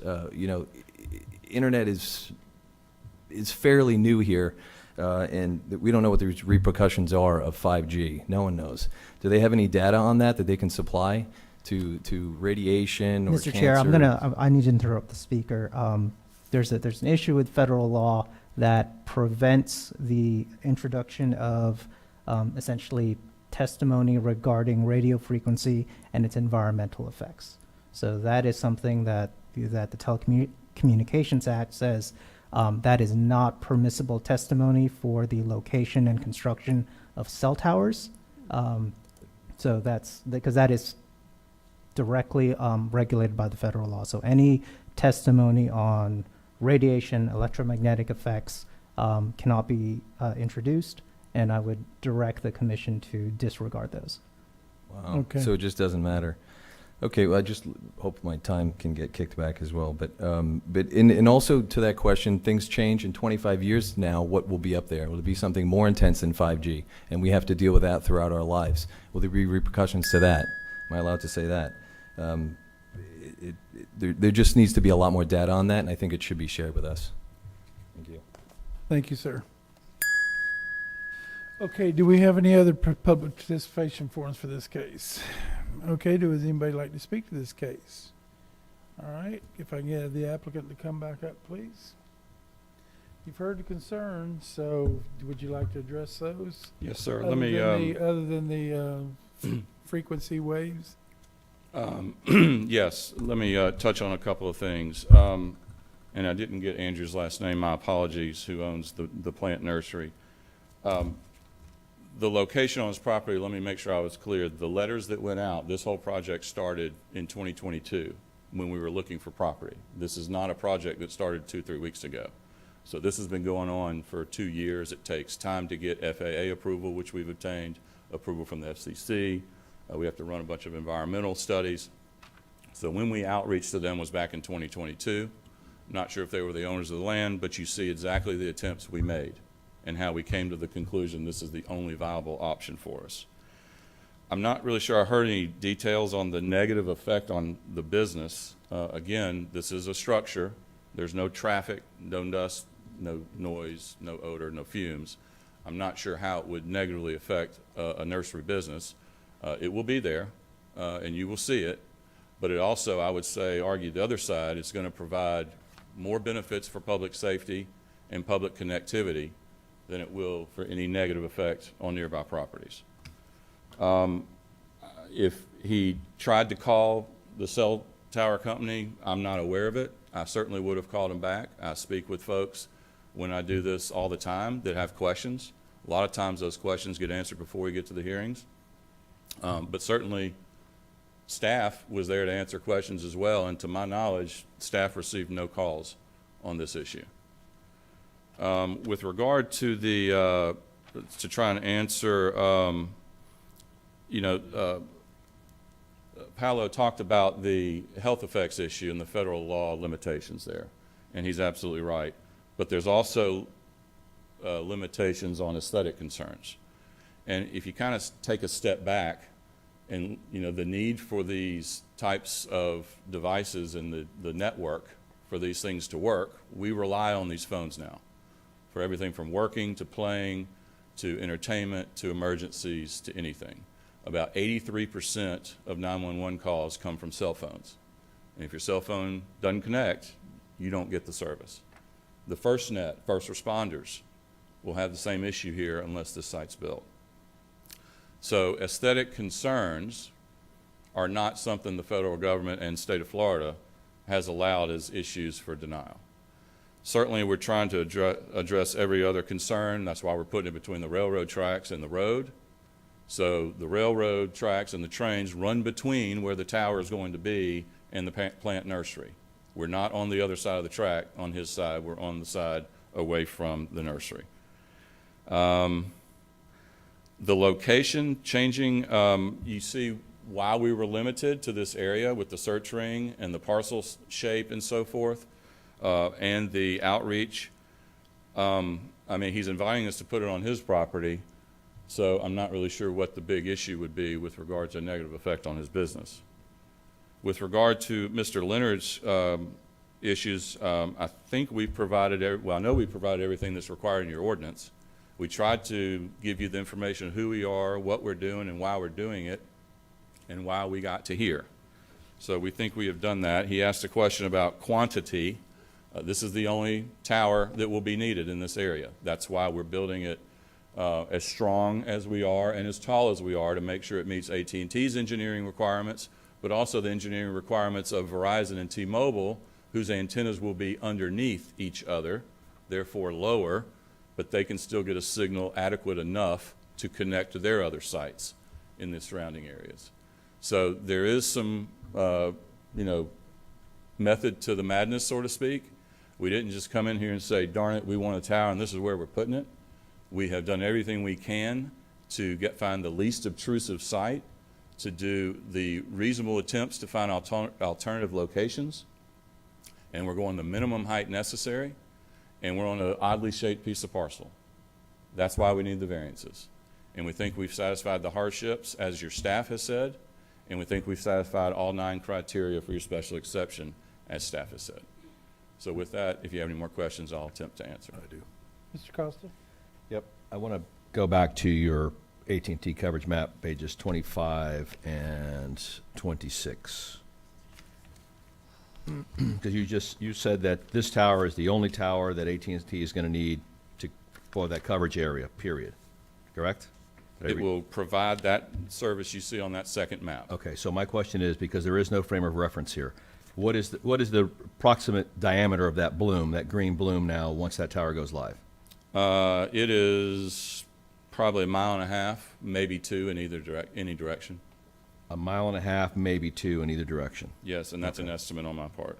And then the search ring obviously is not 1.5 miles in diameter. No, it's a 1/4 mile. 1/4 mile. Okay. In looking at that search ring on page, what page is that? I think it's the comprehensive elimination report, where it shows the 4. Can we go to that page? I think it's the 3rd page on this handout. This one right here? Second page. Oh, yeah. The one that's got shows the proposed tower, the pins in it. It's got the 4 properties. Yes, sir. Identified. And I'm looking at that ring. If we can pull that, that's the one. Yep. No, go back right there. Actually, one more. I'm sorry. That one right there. Okay. Can we zoom in a little bit? So looking at the center of that circle, that would be your theoretical perfect location. Is that correct? That's the center of the search ring. We try and start from the center and work out, yes. And so that is the best, that would have been the ideal primary location. And so owner 2 didn't respond, which owns down to the bottom of that circle. I'm looking at the red as a no-go zone. And the pink is no-go. And the pink is a no-go zone. So we have that one, and then to the left of your center pin, is that the nursery? The pink, yes. No, to the center of the circle itself, from that right No, there. the nursery is the pink in the upper left. In the upper left, and that's the nursery. It bleeds down into the circle. Gotcha. Okay. That was the limitation there. I'm just looking at why you didn't locate closer to the center of your search radius as opposed to way up there. And that's So, and that gets back to what I was saying earlier about the use of the railroad by CSX. We had to avoid their equipment that's already in their right-of-way. Mm-hmm. That's the reason why we're at where we are on that thin parcel. But we only had 4 options, 5 if you count the railroad, if you can see by that map you pointed out. Mhm. Those are the only 4 properties that could be used. that responded to you or did not respond to you? No, those are, because the red and the pink prohibit those, we only had 5 options, including the CSX site, that we could look at all within the search area. And we show you why the other 4 didn't work, and we're on the 5th, which is the CSX. That's why this is the only parcel that would work.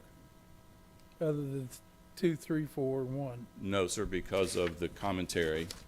Well, on the I got that. Right, Yeah, we yeah. tried, is my Yeah, point. that's what I'm saying. Yes. Those are the ones. They would work from a that's- technical standpoint. That's where you reached out to. That's right. Because they could work from a technical standpoint, we could work on the zoning ordinance limitations, and they looked constructible, we certainly reached out to them.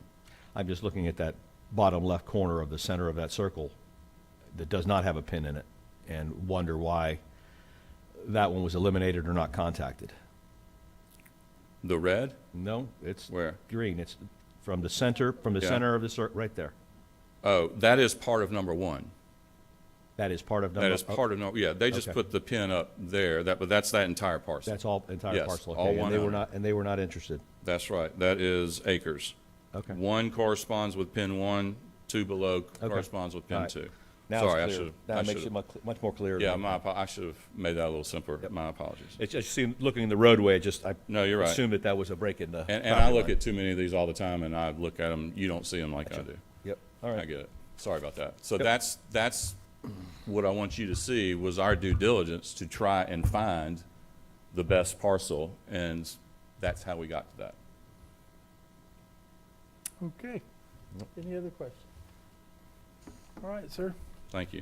We're going to close the floor for public participation and open up for commission discussion or a motion.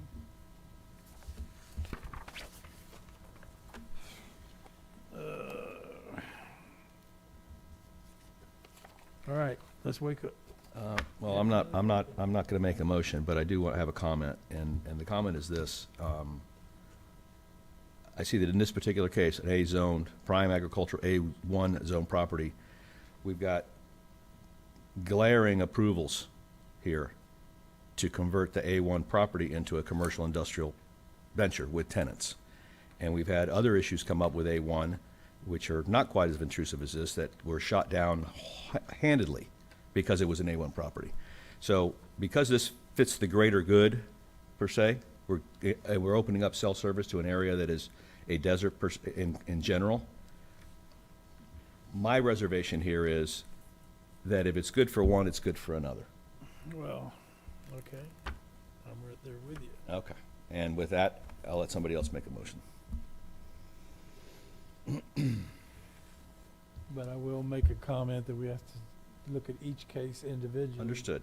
We can't look at what, hopefully we can get a little bit more lenient on the other ones. And I'm assuming that's where you're going with that. Mm-hmm. Okay. Would anybody else like to tackle this? Come on, people. Well, let's get some input then. What is your thoughts?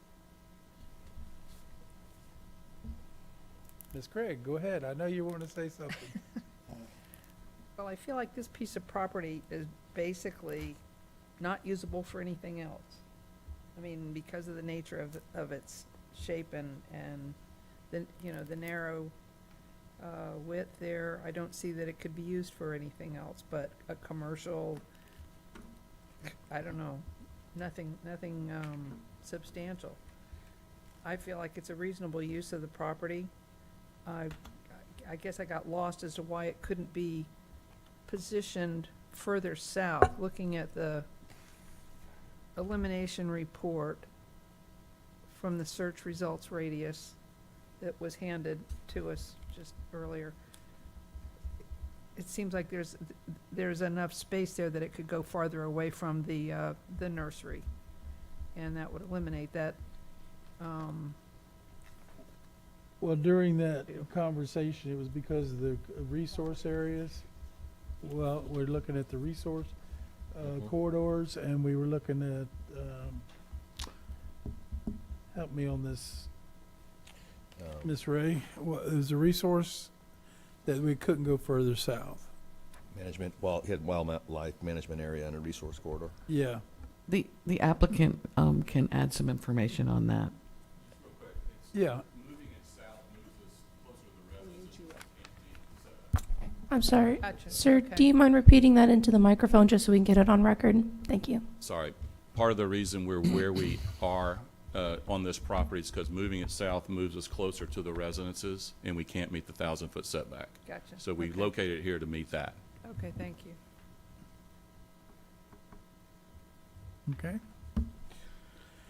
Anyone else's comment? Look, I'm just gonna go ahead and make a motion. I will say, okay. Normally, I'll tell you where I'm at, usually on these cell towers. When I see one pop up on every corner, I'm very hesitant to approve any of them. But I do know this area, and I do know that we don't have very good cell tower, out there that with the information that we're actually needed. So as long as it's not just the AT&T towers, if it's available to the other companies out there, I'm kind of leaning towards it. I'll be very honest with you. Okay? Danny, Glad to make the motion since you don't want to. please. And just for the audience, we have to make these in the affirmative. I guess we don't. Case number, I move to approve case number 24-006, subject to the 4 staff recommended conditions. So we're, Is that, that's the forward, that's 006. that's the forward to the county council. Yes. Second. What about the variance? Do With we have to 4 do that at the recommended same conditions. time? I or was not? going, well. Is a condition. Do Okay. you want They me to are read them conditions. both in? Well, you'll Yeah, I need to read said one in subject to before you staff. do I that. did say subject to the 4 staff recommended conditions, but I'm reading this because this one goes. Yeah, I get that. Got but- it? Okay. Okay. I'll second Thank you. that motion. And if you mind, I'll reread it on 24-006, that I'm seconding that we're recommending approval, forwarding this to the county council for a final action with a recommendation of approval and the 4 staff recommended conditions on page 8. Okay. Got it. Easy for you to say. That's Yeah, what I we know. were saying, because it's a Seconded it. yeah. Yes, and I was rereading it second at the same time. Clarification reading. Gotcha. Okay, I got a motion on the floor for case S 24-006 to forward the special exception case to the county council for final action with recommendation of approval, subject to the 4 conditions from staff. That was from Ms. Shelley, and then I got a second from Mr. Costa. Any discussion on the motion? In general, I don't have a problem with cell towers, and I agree with you. Like I said, I've been out to that, I go to that area frequently, to the slaughterhouse, and that is a dead zone, that it's definitely needed. If you're driving through, coming back from Crescent City late at night, you hit that pocket where there is 0 coverage whatsoever, which becomes problematic on number one, a highway that is extremely dark, and heavily traveled, but extremely dark, and becomes an issue to disabled motorists. So from that standpoint, I'm in agreement. What I am not in agreement with was the comment of that what's really sticking to my crawl is reasonable offer. And being as a realtor and real estate developer, I have had these reasonable offers before with other clients. So I have a different opinion on that. But anyhow, I'm ready to vote when you are on this one. Okay, and I will also say that I'm in favor for it also, as long as it's not limited strictly to the AT&T and other providers can access that tower also at a reasonable amount. Yes. Okay. All right, any other discussion on the motion? Okay, all those in favor signify by saying aye. Aye. Any opposed? Motion carries unanimously. Now we'll handle the variance. I have a question. When will this go before the county council? September 9th. September 9th before the county council. Thank you. Actually, it's, September 3rd. Sorry. September 3rd. Okay, we'll handle the variance now. If you want to make a motion on that one. I'll be glad to make a motion. Case number V-24-052, variances to the minimum yard requirements on prime agricultural A1 zoned property, subject to the one staff recommended condition. Move for approval. Okay, that's variances 1, 2, and 3, correct? Yes, sir. Second. Okay, I've got a motion on the floor for Ms. Shelley to approve variances 1, 2, and 3 for variance V-24-052 with the one staff condition, and a second for Mr. Sixma. Any discussion on the motion? So that nobody is shocked here, because I know that you will be, I cannot support this one because I think there are properties that, with a better offer, would not have required these variances to put the tower up, and it would have fit the bill equally within that circle that they pointed out to us. Can you tell us what a better offer? I don't know what a better offer is because I wasn't privy to their count. In other words, he used the word reasonable offer. So they have a number in mind. They have a fixed number that they will pay. I don't know what that number is. And so it's either take it or leave it. You don't like it, we'll go to the next guy. You don't like it, we go to the next guy. So they found a parcel that would fit their needs, which does. But in order to fit their needs, we've got to shoehorn it in there by giving them these 3 variances, dropping this setbacks from 127 to 92, from 127 to 26, and from 127 to 103. And so when we see this in a residential scenario, we basically kick this around. It's like, no, you can move the house this way, you can move the house that way. But in this case, they're squeezing 10 pounds of manure in a 5-pound bag. And that is where I have the problem, that I think that a better site, a larger site further down would have been suitable. It would have cost them a little more, so it doesn't fit their model. And I get that. I mean, a business is a business. I'm a businessman, just like they are. So you're looking at where you can do it with the least amount of output, and this is the site that they chose. And so for that reason only is the reason that I am not in support of the particular variances on the setback. I am in favor of the tower, trust me, but it's just this sticks in my craw just a bit. Okay. But other ones have their options. Absolutely, yeah, exactly. I mean, on any other given day, I would be a yes vote. So. Well, this is a point that can be brought up. I'm assuming it's going to be one denial. I don't know until we get a vote. But what I'm saying is, it would be brought up at the council. Sure. At least get their attention to Well, this. yeah, and the residents have a chance to come before the council and the as well. residents do. Yes. That was obviously. They have a second chance at They this, got a so. second chance to go to council and plead their case. Mhm. Okay. Did we have a motion on this? Yeah, Yes. and a second. Mhm. In a second. Yep. On the motion. And that was discussion on the motion. Yes. Okay. All those in favor signify by saying aye. Aye. Any opposed? Aye. Okay. It's a 5-1 vote with Mr. Costa in dissension, and he'd like that to be put into the record so council will be aware of it and what his reasoning was. Okay. Ms. Shelley, could I get the next case, please? Yes, sir.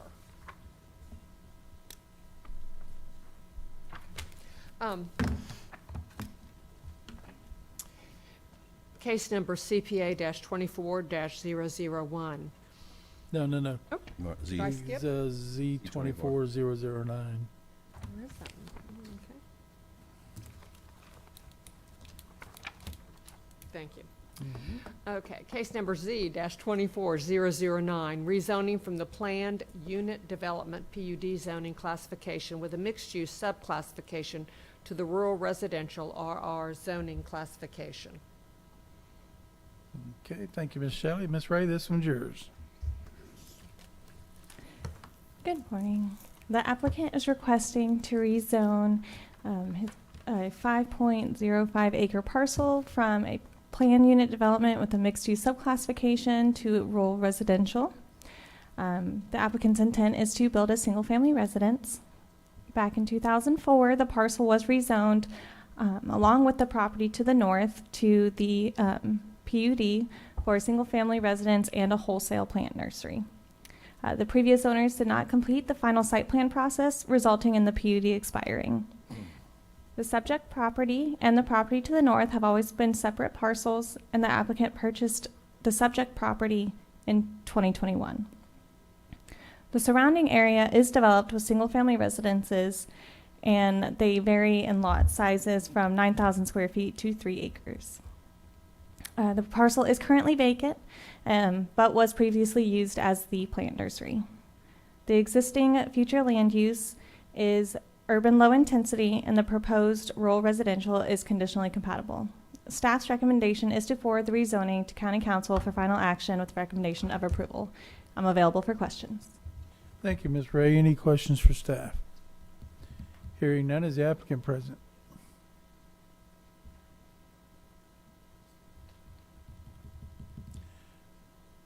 Good morning, sir. Would you like to state your name and address for the record, My name please? is Randall Marshall. I live at 1455, excuse me, West French Avenue in Orange City. I am the applicant. I did buy this property in 2021 from the property owner to the north. He is the one who changed the zoning to the MPUD zoning. He had a thriving wholesale nursery business at one time. Fell into some problems, and the nursery's been abandoned for years. So I bought the southerly 5 acres. I'm asking for it to be rezoned to rural residential. If you look at the surrounding properties, to the west, south, and east is all R4. To the north is still the MPUD, and to the northwest is rural residential, which touches diagonally to my property. At one time, this property was R4. I want it to be RR. I don't want it to go back to R4. I want it to be less dense than the R4. I live not far from there on French Avenue. This back road here is kind of a sleepy little area. I befriended some of the property owners, and I don't want to see it R4 with potentially up to 20 houses in there. The RR is 1 house per acre, and that's the zoning that I'm requesting. Okay, sir. Any question for the applicant? Okay, do we have any public participation forms for this case? All right, hearing none, we're going to close the floor for public participation and open up for commission discussion. I do have a question for Ms. Ray. The MPUD would still be intact to the north of this property, is that correct? What does that do to that MPUD? Because wouldn't it revert back to the original zoning, Ms. Smith? Or Ms. Ray? One of you two? No. Oh. Yeah. Mr. Soria. Yeah. The answer to the question of PUDs, unless it's is in the county. Now, it's different from jurisdiction to jurisdiction. PUDs do not revert when they expire. The obvious issue is, okay, that was an MPUD, say a neighborhood goes around it, but the underlying zoning was something like industrial. If the PUD expires, it reverts to an industrial zoning district in the middle of a residential neighborhood. So in the future, it causes compatibility issues, kind of like worst case scenarios. So here in the county, it's different in cities. When PUDs expire, they're expired PUDs, and someone has to come in and revitalize the PUD either through rezoning or doing a major amendment to basically reinvigorate the PUD, but they do not automatically revert. Okay, so in other words, the MPUD will still be intact to the north, correct? Yes. And before they can do anything, they're going to have to come back before this board or the council and either go back through the MPUD or PUD and or rezoning. Yes. There you go. That was my question. Okay. We're going to close the, okay, Mr. Costa, did you have a question? No, make a motion. Okay. All right, we're going to close the floor for public. We did that. We're going to open up for motion or. Mr. Chair, I'll prepare to make a motion that we forward the rezoning application case number Z-24-009 to the county council for final action with a recommendation of approval, and there are no Yeah, there are no other criteria. That's it. Second. Okay. We've got a motion on the floor for Mr. Costa to forward the rezoning application case number Z24009 to the county council for final action or recommendation of approval, and a second from Ms. Shelley. Any discussion on the motion? All those in favor signify by saying aye. Aye. Any opposed? Motion carries unanimously. Thank you, sir. Ms. Shelley, could I get the next case, please? Yes, sir. May I, Yes, you can, Thank both of you. those. We got two companion cases here, so we're gonna read them both into the record, and we'll tackle them, or try to tackle them, or do something with them. all right. Go ahead. Case number CPA-24-001, small-scale comprehensive plan amendment from the rural R future land use designation to the urban low-intensity ULI future land use designation.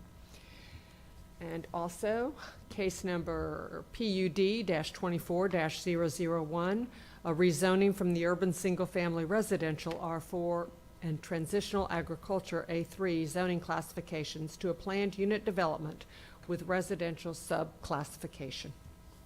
Thank you, Ms. Shelley. And Mr. Shams, this one is yours. Hi, good morning. This is Steve Shams with Planning. So the subject site is comprised of 3 parcels that total 35.09 acres. Just want to set some facts in the case.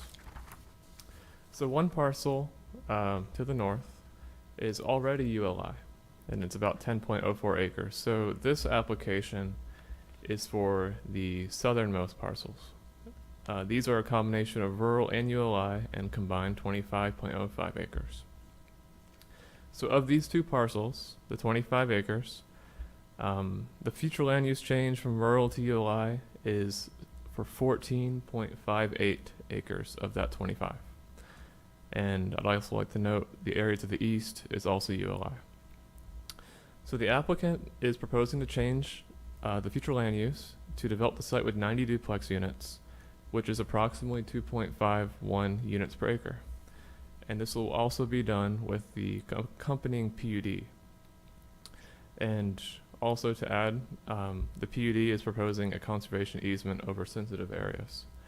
So with the current designations, the site could be developed with 82 units, and the request of 90 exceeds the allocation. If the future land use change is approved, the maximum yield, if the site were a straight ULI, is 112. However, the applicant's only seeking 90, which is an increase of 8 units. The site is located within the City of DeLand's utility service area and has capacity for central utilities.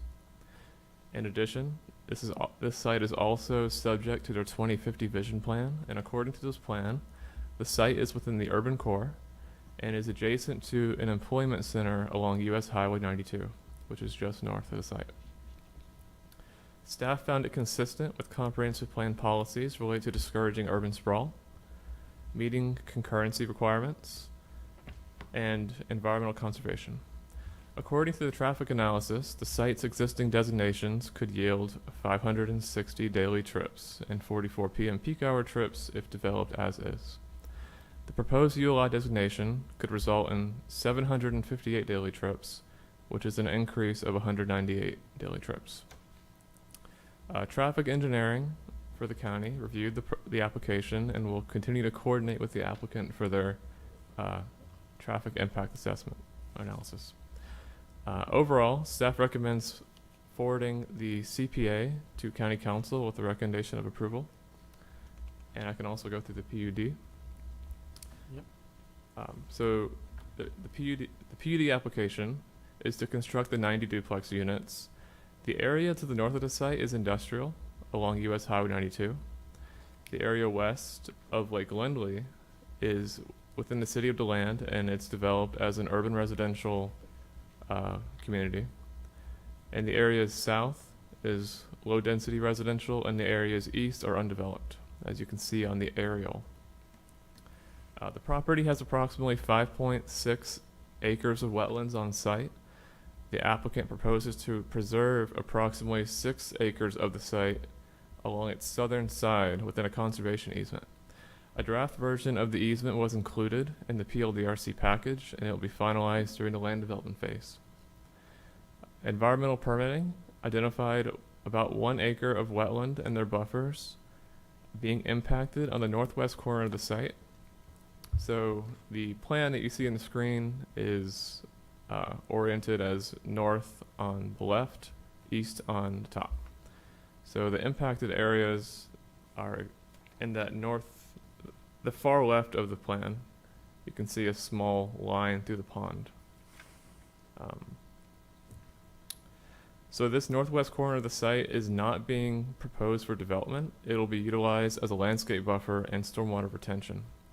The PUD will be developed in one phase and is proposing fee ownership for each unit/lot, and each lot is proposed to be 3,850 square feet. There will be a 20-foot landscape buffer along all sides of the site and a maximum building height of 35 feet, which is consistent with adjacent residential zoning classes. In addition, to meet the PUD requirements the county has set forth, the site will delineate 20% to common open space, which is about 7 acres. And per the applicant's development agreement, amenities to be offered include a sidewalk network, walking trails, a picnic area, open grass areas, and the area near the lake.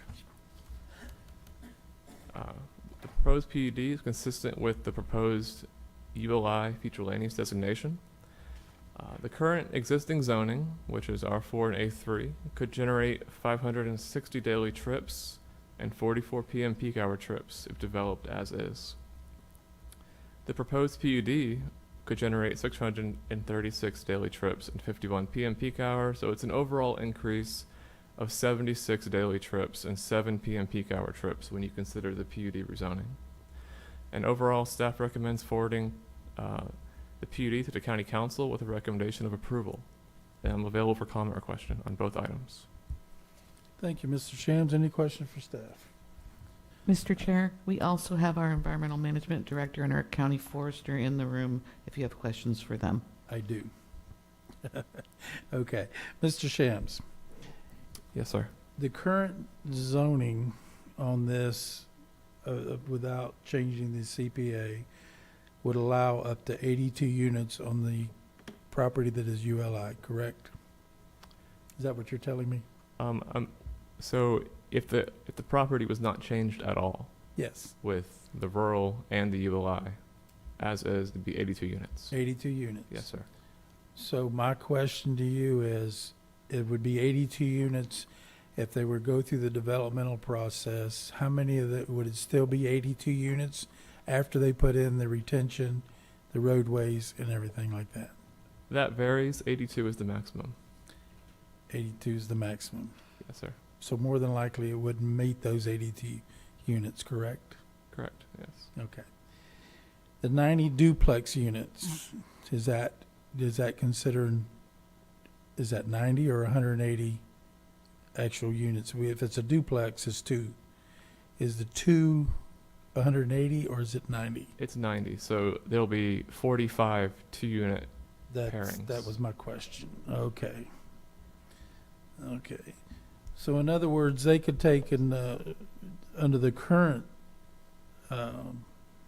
comprehensive plan, they could develop currently up to 82 units, but more than likely not that many because of the development code. Correct. Yes. Correct. Would under the current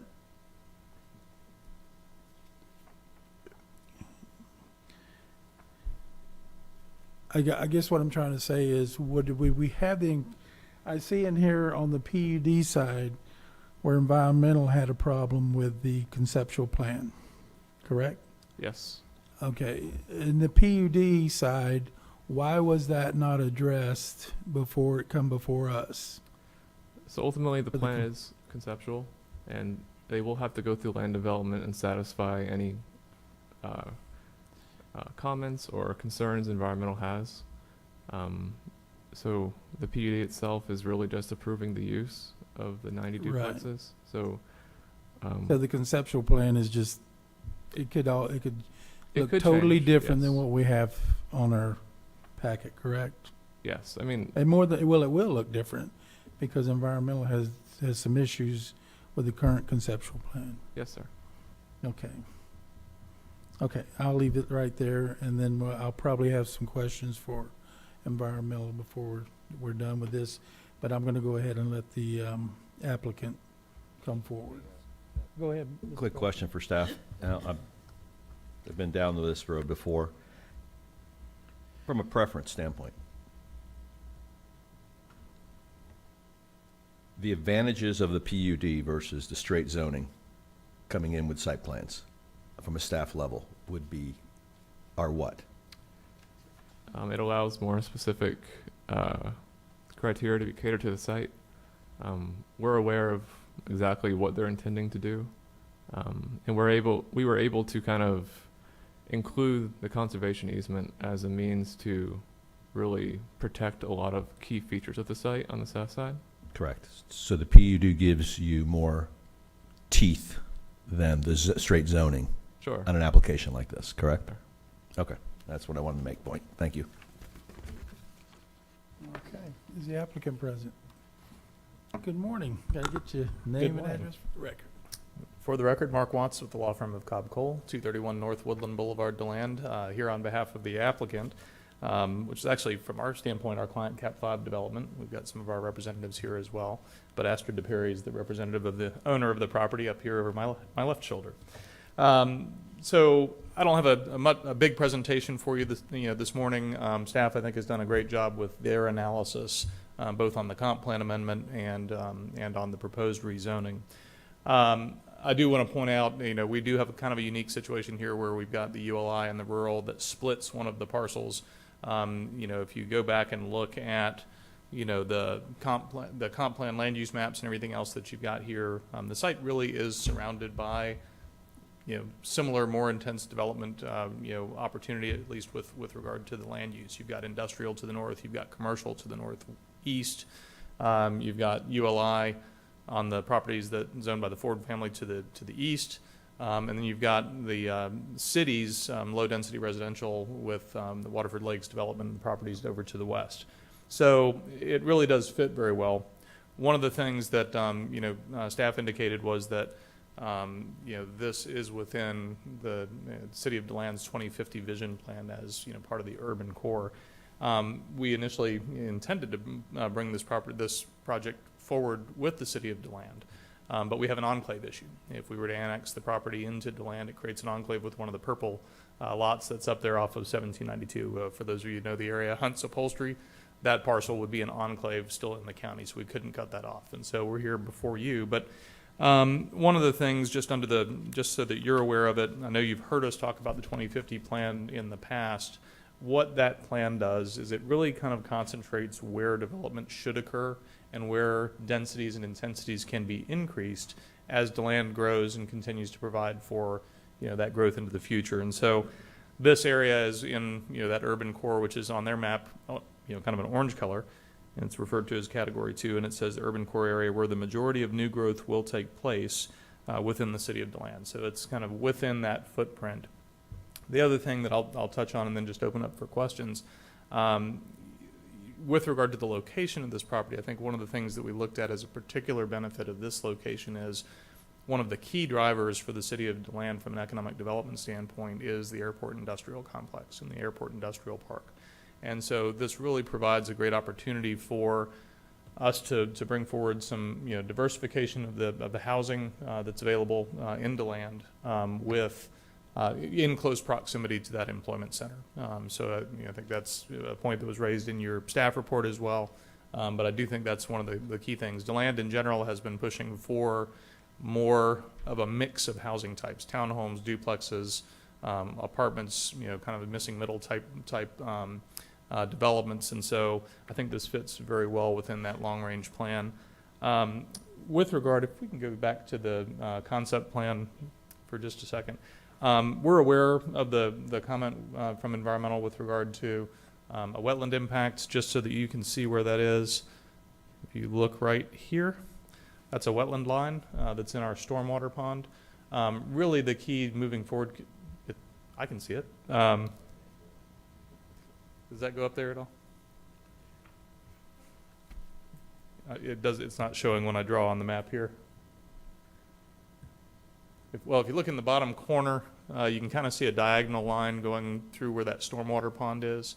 That's the wetland area that we've got to work on. And essentially, as staff indicated, we're at a conceptual level at this point in time. What environmental staff has asked us to do is demonstrate avoidance and minimization of impacts to that wetland as we move forwards, which as we get into the actual technical design of the stormwater system, we would certainly be working with them to make sure we take that into account. So we have no problem moving forward working with the environmental management team to make sure their concerns are addressed, or we've demonstrated avoidance and minimization. So with that, happy to answer any questions you might have. Do appreciate staff's recommendation of approval on both of them. Okay. Mr. Costa. You keep mentioning duplexes and the diversity of homes. I haven't heard the buzz phrase affordable housing here. These are market rate units? I'm assuming they're rentals, or they're going to be fee simple for sale? These would be fee simple. Fee simple, okay. And I think that we haven't said affordable housing because this isn't something intended to qualify for the AMI target ranges that would apply to. I think what DeLand in general is trying to do is increase the diversity of things like townhomes and duplexes or paired villas, so that you have a supply of more affordable housing. It makes it, the term sometimes throws people into a different spin, but this is more of an affordable attached single-family home. That's correct. That's correct. And there's only one point of ingress egress on this project, right? There is. There's one point on Jacobs Dairy Road, or on Jacobs Road, I guess is now the formal name for it. What we've worked with, and we've done this in the past in working with your fire services department, if that's a divided boulevard, they look at that as having 2 points of ingress and egress, because you can have one lane that's open if the other one is blocked. And so that's one of the things that we've done.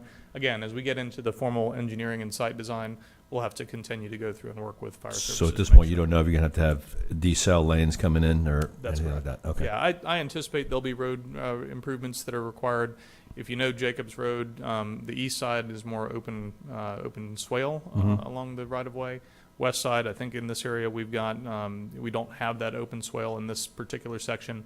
We'll have to coordinate all those improvements, whatever's required, whether it's decel lanes, turn lanes, things of that nature, with our use permit. And I know this is just a conceptual plan, but city water, city sewer here at the site? Yes. Okay. Yeah, city water, city sewer, and that's another way that the city of DeLand has designated its urban kind of core for that 2050 plan is to focus that on areas where those facilities are already in place. So we're in an area where we already have available sewer and water lines that we can tie into here.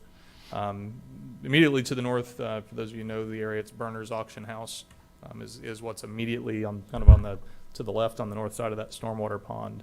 So it's, as staff pointed out, a very good transitional use in the area as well. So. Okay, thank you. Okay, any other questions? Yeah, I do real quick. Mark, what's the size of each, not the whole unit, but each side you sell? I don't know that I have a square footage on the individual units yet. So. And what about I know Mr. Shams was talking about the traffic, the trips and stuff. I know that being a 2-lane road. It's not the widest road in the world, it doesn't seem like. But during school hours, is that going to be a problem? Again, we'll have to get into that as we get into design and permitting for it. Right now, there's a lot of school traffic that goes back and forth to the high school.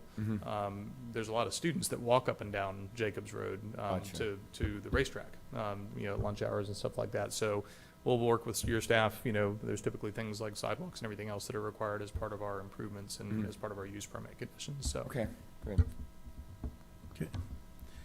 Okay, I think what I'm going to do is I'm going to bring environmental in, then I'll give you a chance to talk about what they have to say. I appreciate it.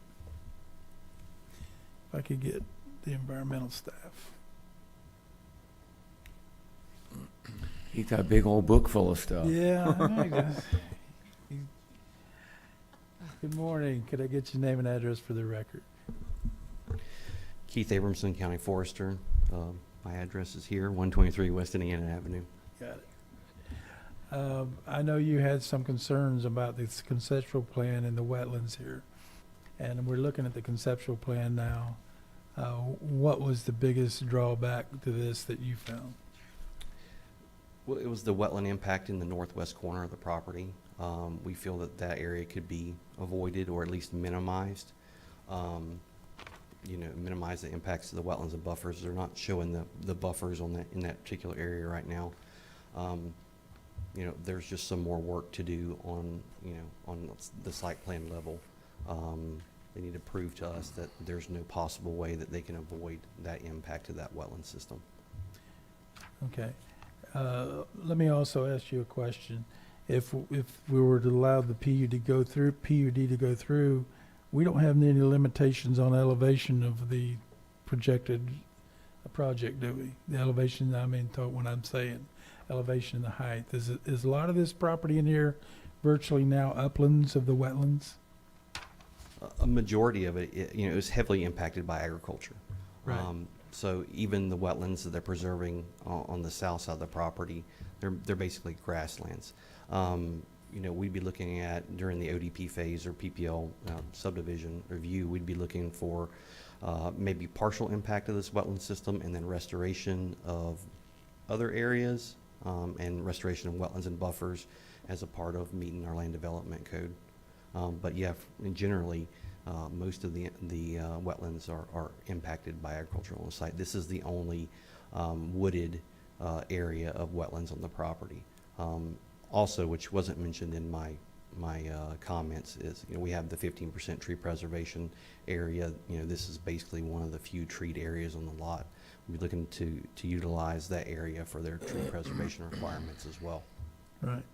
What from our past experiences with the developments, what we've had seen anything close to any kind of wetlands is that when we reduce the upland size, it has to go somewhere else, making it increase the wetlands in essence of the area that it would currently be. The water has nowhere to go. The water sits there longer. So then evidently what we end up having is a designation of a wetland that wasn't a wetland before. Have you experienced that in your? My experience is a lot of times when you take something that's basically flat woods and you clear it, and you're taking all that vegetation off that property that would utilize a lot of the groundwater and a lot of the rainwater through transpiration, and that vegetation is no longer there. That pine flatwood can become a wetland in 6 months. That's my point. That's exactly my point. Yeah. And because we've been experiencing some of this in some different areas, and I know we're supposed to look at each case individually, but my also concern is if it expands that, what is it going to do to the adjoining properties that are already on that lake? It's a good question. Yeah, we don't know, I can't do answer. No, we didn't know. We just don't know. Yeah, I do not know. Okay. I know that the upholstery property, and that I've driven by there many times, and when we've had a significant rain event, I've seen that pasture back behind that upholstery area flooded. And so, being the adjoining property owner, this would probably have an impact on that. I would assume. From your past experience. Yeah, I would assume so. I know you don't know anything factual till it actually happens, because we don't have anything that put it. But from your past experience, we're more than likely going to have more water standing there because you've eliminated the upland area closest to the wetland. Correct? It could be possible. Yeah. Okay, that was my point. Okay, any questions for environmental? Okay, thank you, sir. Do we have anyone else that'd like to speak to this? All right, Mr. Watts, you've heard of my concern, and this is what my concern is. Yes, sir. Because whenever we're dealing with any area close to a wetlands, inevitably, when you develop the area to the north of that, it's going to have an impact on your adjoining property owners, because now that wetland area is reduced. I mean, the upland area, not the wetland area. The upland area is reduced, so therefore it doesn't dissipate out through and go back. It makes the wetlands larger, in other words.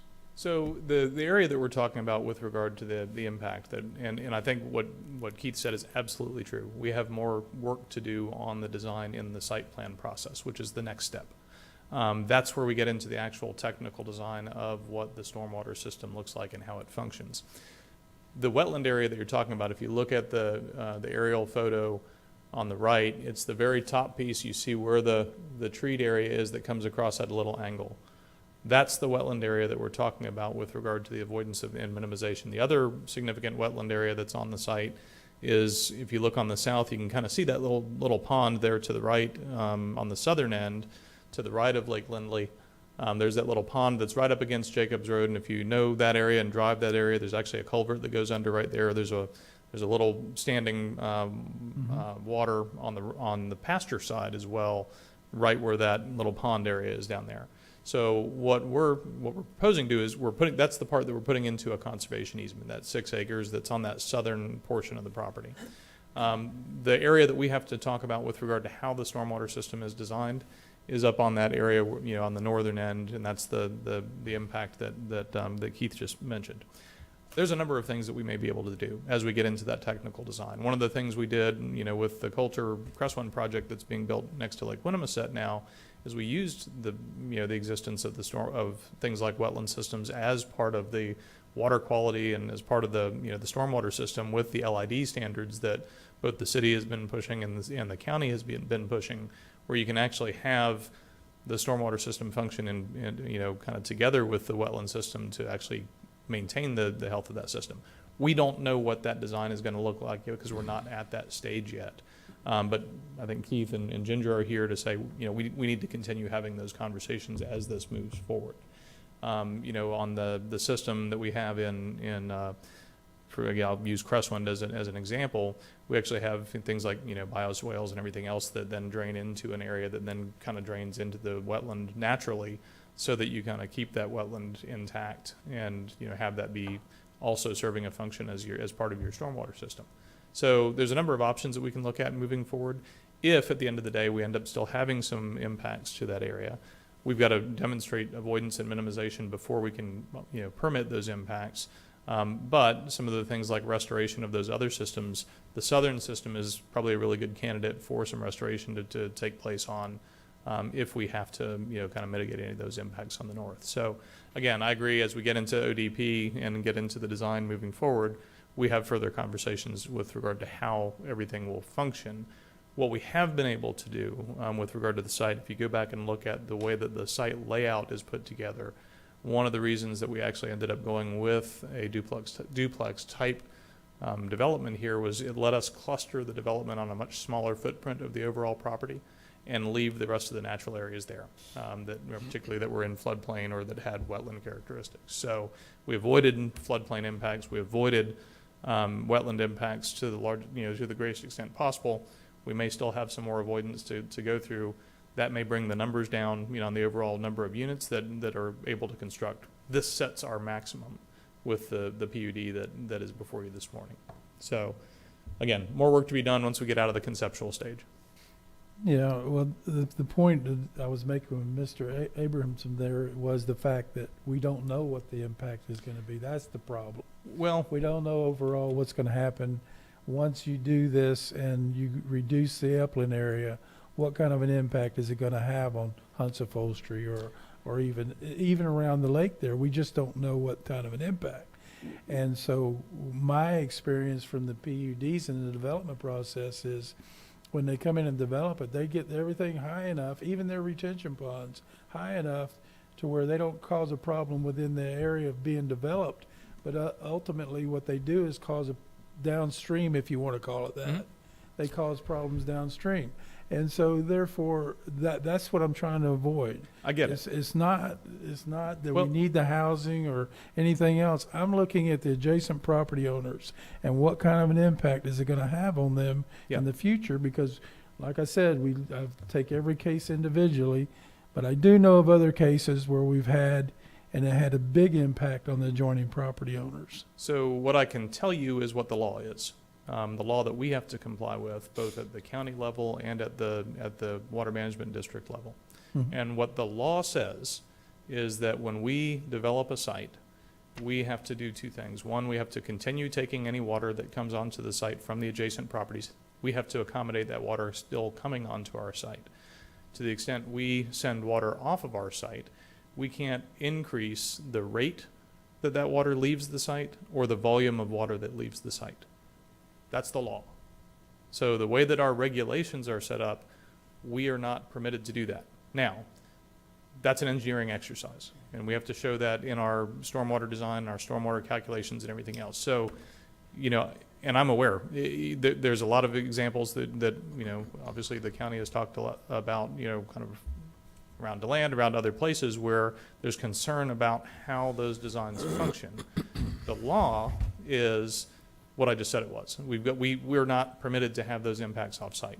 I can tell you, because of the other, you know, kind of situations around the county, your staff and every other staff that has to look at the stormwater design is very much focused on avoiding repeats of those scenarios. And so when we get into that stormwater design, you know, and how the actual system is designed, they're going through all of our calculations with a fine-tooth comb to make sure that the assumptions and everything else that are in those calculations are accurate and correct.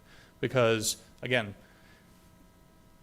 based on what the law is, we can't do what you're concerned about. I know in practice it has happened in some instances. In a lot of other instances, it hasn't happened. So it's a matter of making sure that we're following things and that the I's are being dotted and the T's are being crossed as we go through that engineering review. Okay. In saying that, I agree, and that's on the PUD side. Yes. Okay. But on the CPA side, Mhm. you know, we have to take into consideration of what the impact is going to be on the small scale amendment. Yes. Okay. And what the impact from my point of view is, the CPA goes through, and then we've got the PUD. It almost hand in hand, the PUD is going to come into play. Mhm. CPA doesn't go through, the PUD don't come into play. Correct. And so from my point of view is, if we know we have a possible, and environmental has already brought the issue up at the CPA level, I mean at the PUD level, it influences me on the CPA level. Sure, but I think you have to look at what the objection is from an environmental standpoint. And I think he's here if he wants to speak to this as well. I don't think what you see them objecting to is the approval of the CPA. What their concern is how will the ultimate site be designed, and are we meeting the avoidance and minimization criteria in the code with regard to that one particular wetland area? So I think if you look at this from a policy standpoint, so when we're talking about the CPA amendment, you're talking about land use policy. Should this be an area where we increase density and intensity to accommodate growth? We know that there still remains a shortage in housing supply in the DeLand market, even though DeLand's number 2 in the county with regard to residential building permits. There's still a shortage of supply and attainable supply for a vast majority of the population that's moving into the city. So this is what the city has done with regard to, that particular question is, from a policy standpoint, said we are going to identify the areas that we think densities should be increased over time to accommodate the growth of our community. And that's the 2050 plan context. That is, the basis on which we're asking you to amend the comp plan to be consistent with what, the 2050 plan vision is for the city of DeLand. But here you've actually got ULI on that portion of the property where this particular wetland impact is. I don't think environmental is objecting to anything with regard to the change in the land use. It's the detail of how we develop under the PUD moving forward that I think we've got work to do. And we really can't get there until we get into the engineering. Okay. Well, I understand with your future use plans, but what I also have to consider is the existing individuals that live here. Mm-hmm. Obviously, there's a disconnect there. Listen, every time we put one of these through, my phone goes, what are you thinking? Yeah. And I have to make the reasoning why it does go through. Mm-hmm. And in this case, you already have an issue on the PUD side. Not an issue that can't be addressed. I get that. But in order to get to that PUD, you have to do the CPA. Mm-hmm. That's where I'm at. Yeah. Okay.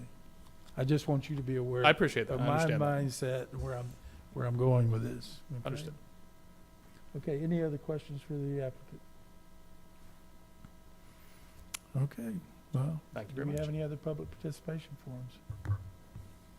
Okay, we're gonna close the floor for public participation, open up for commission discussion, and we will be taking the CPA first, I'll so, be prepared to make a motion, Mr. Chair. okay? CPA 24001, make a motion that we find a future land use amendment consistent with the comprehensive plan and forward the application, case number CPA-24-001, to the county council with a recommendation of approval to transmit to the Florida Department of Commerce for expedited state review and to the Volusia Growth Management Commission for certification. Second. Okay, I got a motion on the floor from Mr. Costa to forward the future land use amendment, to the county council with a recommendation of approval as stated, and a second from Ms. Shelley. Any discussion on the motion? I have to go on the record that I have a problem with it being so, open-ended at this point, having to do with the water issue. I agree with you wholeheartedly on that it's something that really needs to be considered. Okay, and I think I expressed my thoughts to the applicant, so I'm going to hold there, so. Any other discussion on the motion? All those in favor signify by saying aye. Aye. Any opposed? Aye. Okay, the motion carries 4-2 with Chair Mills and Ms. Craig in dissent. Okay, the next one would be our PUD, so. if I can- Yep, ready? Uh-huh. PUD-24-001, make a motion that we forward the rezoning application, case number PUD 24-001, to the county council for final action with a recommendation of approval. Second. Okay, I've got a motion on the floor to forward the rezoning application case PUD 24001 to the county council with a final action with a recommendation of approval from Mr. Costa and a second from Ms. Shelley. Any discussion on the motion? All those in favor signify by saying aye. Aye. Any opposed? Aye. Is any other, Ms. Craig, was you opposed? You're okay. So Okay. 5-1. 5-1. Okay. And that's because the conceptual wasn't in place to where, to address the environmental concerns. Understood. Thank you very much for your time this morning. Yep. Thank you. Okay, next case, Ms. Shelley. Yes, sir. Case number O-24-006, ordinance 2024-12, variance criterion survey requirements. Thank you, Ms. Shelley. And Ms. Smith, this one is yours. Yes, sir. We're continuing our efforts to make the county processes more efficient. Today, we're discussing proposed ordinance 2024-12, which is variance criteria. You may recall Paolo and Susan Jackson brought this item forward for discussion back in June of 2021. They noted that it's difficult to meet all 5 criteria during the staff review, so we have to recommend denial. Some of the discussion items back then were reducing the number of criteria necessary for approval, allowing the majority instead of all of the criteria to be met for approval, and addressing our frequently applied for variances and evaluating the potential code changes to reduce the number of variances. Then in August of 2021, that went before the council, and they directed us to review the criteria to address the PLDRC concerns. So over the past few years, we've been working through a variety of code changes, and we brought this item back to council in May of 2024 with the recommendation to reduce the number of required variance criteria to 3 instead of 5. They directed us to draft an ordinance that keeps all 5 criteria in place and reduces the number to be the majority, or 3 out of 5, for a staff recommendation of approval.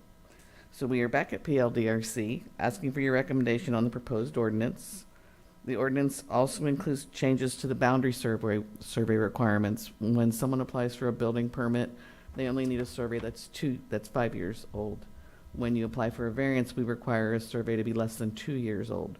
So if you're in the building permitting process, you need to go back out, get your survey recertified. So we're requesting to change our requirement to meet the permitting requirement of 5 years.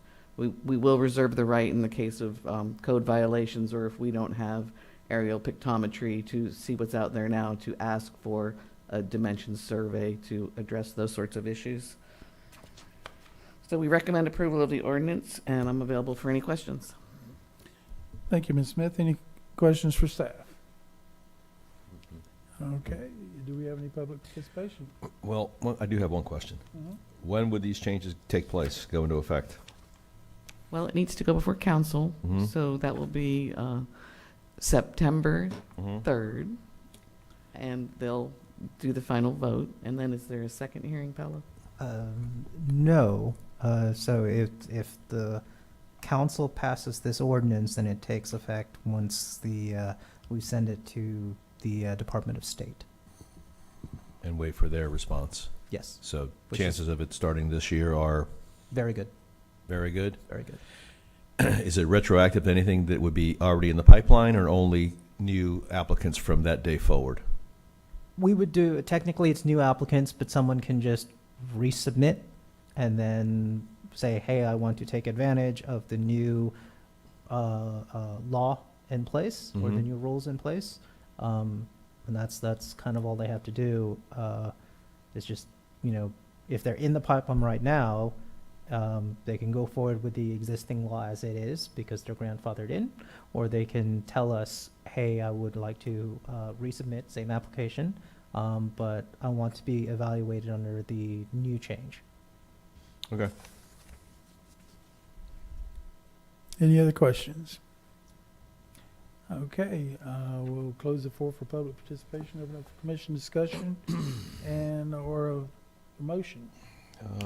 I will make a motion on case O-24-006 that we forward ordinance 2023-27 to the county council with a recommendation of approval. Okay. I've got a motion on the floor to forward the ordinance 024-006 to the county council with a recommendation of approval from Mr. Costa and a second from Mr. Sixma. Any discussion on the motion? All those in favor signify. I have a Oh, question. go ahead, Ms. Craig. So the change of reducing it to 3 out of 5 rather than 5 out of 5. unanimous, what does that functionally do? That would allow us to recommend approval if they meet at least 3 of the criteria. You still vote however you choose to vote, but right now, if you can't meet all 5 criteria, we must recommend denial. Does it have any effect on what we take into consideration? Yes, because, and let me say this, a lot of times we hear that, okay, staff recommended denial, and then you guys approved it. So you're just rubber stamping everything. When in fact, staff may feel that it does meet 3 of the 5 criteria, and they may feel that they should be able to get that variance, but they can't do that because it's got to meet all 5 criteria. So does this open it up so that they can say, they can have an opinion? Well, it gives them a little bit more leeway. It does. Okay. Okay, because some of these that come before us, they say, okay, staff has recommended denial, and you guys keep on, yes, yes, yes. Well, we kind of look at it, we take into consideration the criteria, but we may look at it as a group differently than what they do. Theirs is black and white, and it has to meet that criteria. There's no leeway. We got some gray area that we can go into by the what we hear from the applicant or somebody that doesn't, because they've recommended approval sometimes and we've denied it. Okay, not very seldom, but most of the time. So if they meet 3 of the 5 criteria, does staff then automatically have to say, yes, go ahead? Yes. Well, is it automatic or? Staff would recommend approval if they meet 3 of, they're still looking at it black and white. But you're not going to get like 12 variance applications and all 12 have staff recommendations, because usually the one they fail is it's not the minimum variance necessary. Yeah. Because we say, hey, you can just build a 1,000 square foot house somehow, 10 by 100, go. And they can't justify, they gotta go by what's submitted to them, or we're in here, we can take that in consideration, but we can still give them a variance, we can reduce that, or agree to reduce it through the applicant. And we could also deny it. Yeah, we can deny it. Yeah, you're looking at, criteria 4 and 5 are the ones that are eliminating, those are the subjective ones that could go either way. 1, 2, and 3 are basically a black and white, Yeah, you know. so that's, Thank you. that's where we're at on that. Okay? Do we vote? Oh, no, we did not vote. All those in favor signify by saying aye. Aye. Any opposed? Motion carries unanimously. With Mr. Patterson stepped out. Yeah. Okay. All right. Do we have any other public items? No, sir. Do we have any staff comments? 2 quick comments. Just a reminder, the growth management workshop will be held by the county council next Tuesday, the 23rd at 3 o'clock in Chambers. If you're interested in knowing what will be on that agenda, it is, all of the information is out on our website currently. No. The second one, we're thrilled to say our planning team is full. In the back of the room, we have 2 new planning team members. Okay. Courtney Harris and Robert MacArthur have joined us, and you'll see them up here with us next month. All right. Good to know. Congratulations. Yeah. Okay, commission comments. What were you saying before about the containers? Oh, it was, we advertised it, Mhm. but it still needs a lot of workshopping. We got direction from county council to see if we can accommodate shipping containers on non-residential properties and agricultural properties. We're seeing, you know, that kind of request for essentially cheap storage in those areas where it wouldn't be harmful or impactful to, say, a residential neighborhood. So discussion is, okay, people say shipping containers, but they come in all shapes and sizes, you know, how big, where can you locate them? You know, are there any screening requirements, any setback issues, you know, to basically make it compatible in wherever you're going to put in there and prevent them from becoming an eyesore, but still allow their use, you know, for the businesses and agricultural properties that would like to use them. I hear a lot of people now are trying to get those and convert them into tiny homes. That's actually allowed if they use it as a material for under the building code. It's just a standard material under the building code. We're dealing with just the plain use of a shipping container, and you just plop it on the property, and it's not occupiable and it's not habitable. So if you turn it, if you use Strictly for storage yes, is what you're saying. strictly for storage. Yeah. If you use it as part of your home, you know, your shipping container homes, which are kind of trendy in some areas, it's just another building material. Well, what's the zoning gotta be for that? You can't go into some. Any zoning, because yeah? it's Wow. just building material. So it's the same as a more or less a stick build. You just have to comply with the building code when you use that material. Okay. Living quarters, that is. As long as you For- do For living the- quarters, not for storage. Right. Yeah, living Storage quarters. is not any Totally zoning. different, right. Storage, to use as a storage container is not in any zoning, correct? Oh, well, that's what we're addressing. Technically, we've got a prohibition on shipping containers for use as storage in most zoning districts, except for, I think, your actual storage facilities. So that's what we're addressing. We have a lot of businesses that use shipping containers. They're everywhere. Right. Technically not allowed. So we're trying to address that. So when you say pretty much all zonings, and this one we just passed here, these duplexes, you're telling me that they can put a storage container on their yard? It's part of construction.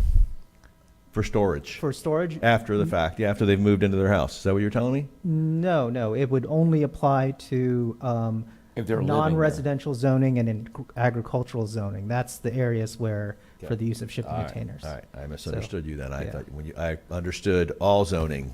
Yeah, and so all they're the entire currently umbrella. prohibited as an accessory use in all zoning. Okay. Got So, you know, we know There are a lot of people out there who have shipping containers Yes. on their property, usually Yes. in agricultural areas. What is the workshopping requirement? You say it requires more workshopping. What does that mean? Well, we're trying to figure out, what the regulations are going to be in terms of, I guess, any required foundation. Can you just plop it on soft ground and let it sink? Any screening requirements? I think some of the things and the maximum size or minimum size of a shipping container, because I don't want to start regulating those like temporary storage pods. Mhm. Like, no, that's, those are temporary in nature. Right. We're really trying to focus on, the traditional like cargo containers, shipping containers. and those 2040, kinds of things. 2040 and 53. Yes. Yeah. Those are your sizes. Okay. Any other commission comments? Okay, I've got one. I've been getting some calls, quite numerous calls. I guess in April, we put another layer on the building permit process. And it has to go through a So that's how do you describe this? Okay, so we used to do a concurrent review where the zoning land development code was reviewed concurrently at the same time as the building code. You submit one permit, and it has all the information, and we take you through land development, and we take you through the building code at the same time. Then the state comes in, and they set different shot clocks for the building code and different shot clocks for the land development code. Under the land development code, we have 120 to 180 days, which includes your environmental reviews, zoning reviews, utility reviews, and all of those things for single family. We don't know what's out there. Do a lot of tree surveys, a lot of environmental work, a lot of zoning provisions, a lot of determinations of whether or not it's a buildable lot in the first place. That is all under your land development code review. The building code has a shot clock of 30 days upon submittal. So that's the issue. The way it's, and those are two separate processes under two separate statutes. And so, we can no longer do the concurrent submittal, even if we requested a waivers. That is no longer allowed by Florida statute. The Florida law says, hey, you cannot include a waiver as part of your application process. So now we are required to do a consecutive review where you go through your land development code reviews, your zoning, environmental, utilities first. So it's a buildable piece of land. And then take that information and you transition to the building code, and all it reviews is compliance with the building code. That's vertical construction. So that's your engineered plans, that's your architecture. So that is unfortunately what we have to do in response to the revised shot clocks. Okay. And if we fail, if we don't meet the building code shot clocks, we reduce the building permit fee 10% per day until it's free. Well, this is, I think the intent of the 30-day shot clock on the permitting side was to speed it up. Yes. Ultimately, what has happened, now you're putting the 180 days in front of the 30 days. Yes. So actually, it delayed it even 30 more days. Thank you, Tallahassee. Yeah, and so, but anyway, a lot of people have asked me to explain why this was put in place, because it's taking them longer to go through Because the 180-day process. We cannot start the building permit process. We will not accept a permit, because the moment we do, Oh, I know. that starts the 30-day shot clock. Okay, yeah, that's what I'm saying. And then so this is what I'm hearing is, okay, it was supposed to speed it up, and instead you put that 180-day in front of that 30-day when it used to run concurrently. Yes, we've sped up. We don't have an issue with issuing building permits under the Florida Building Code. That's usually not an issue.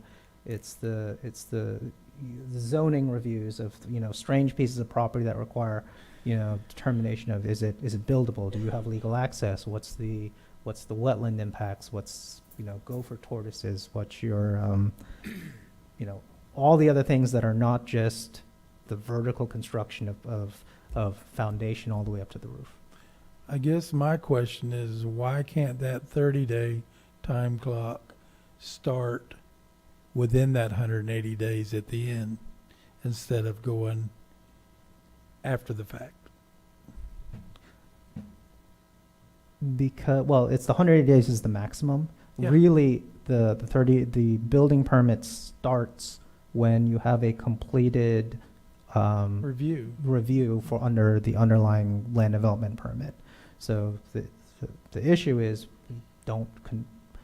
it can technically start before the 180 days if they have a completed, I guess they use the term pre-application or phase one. If they have completed phase one review before the 180 days, yeah, go ahead and submit for the building permit.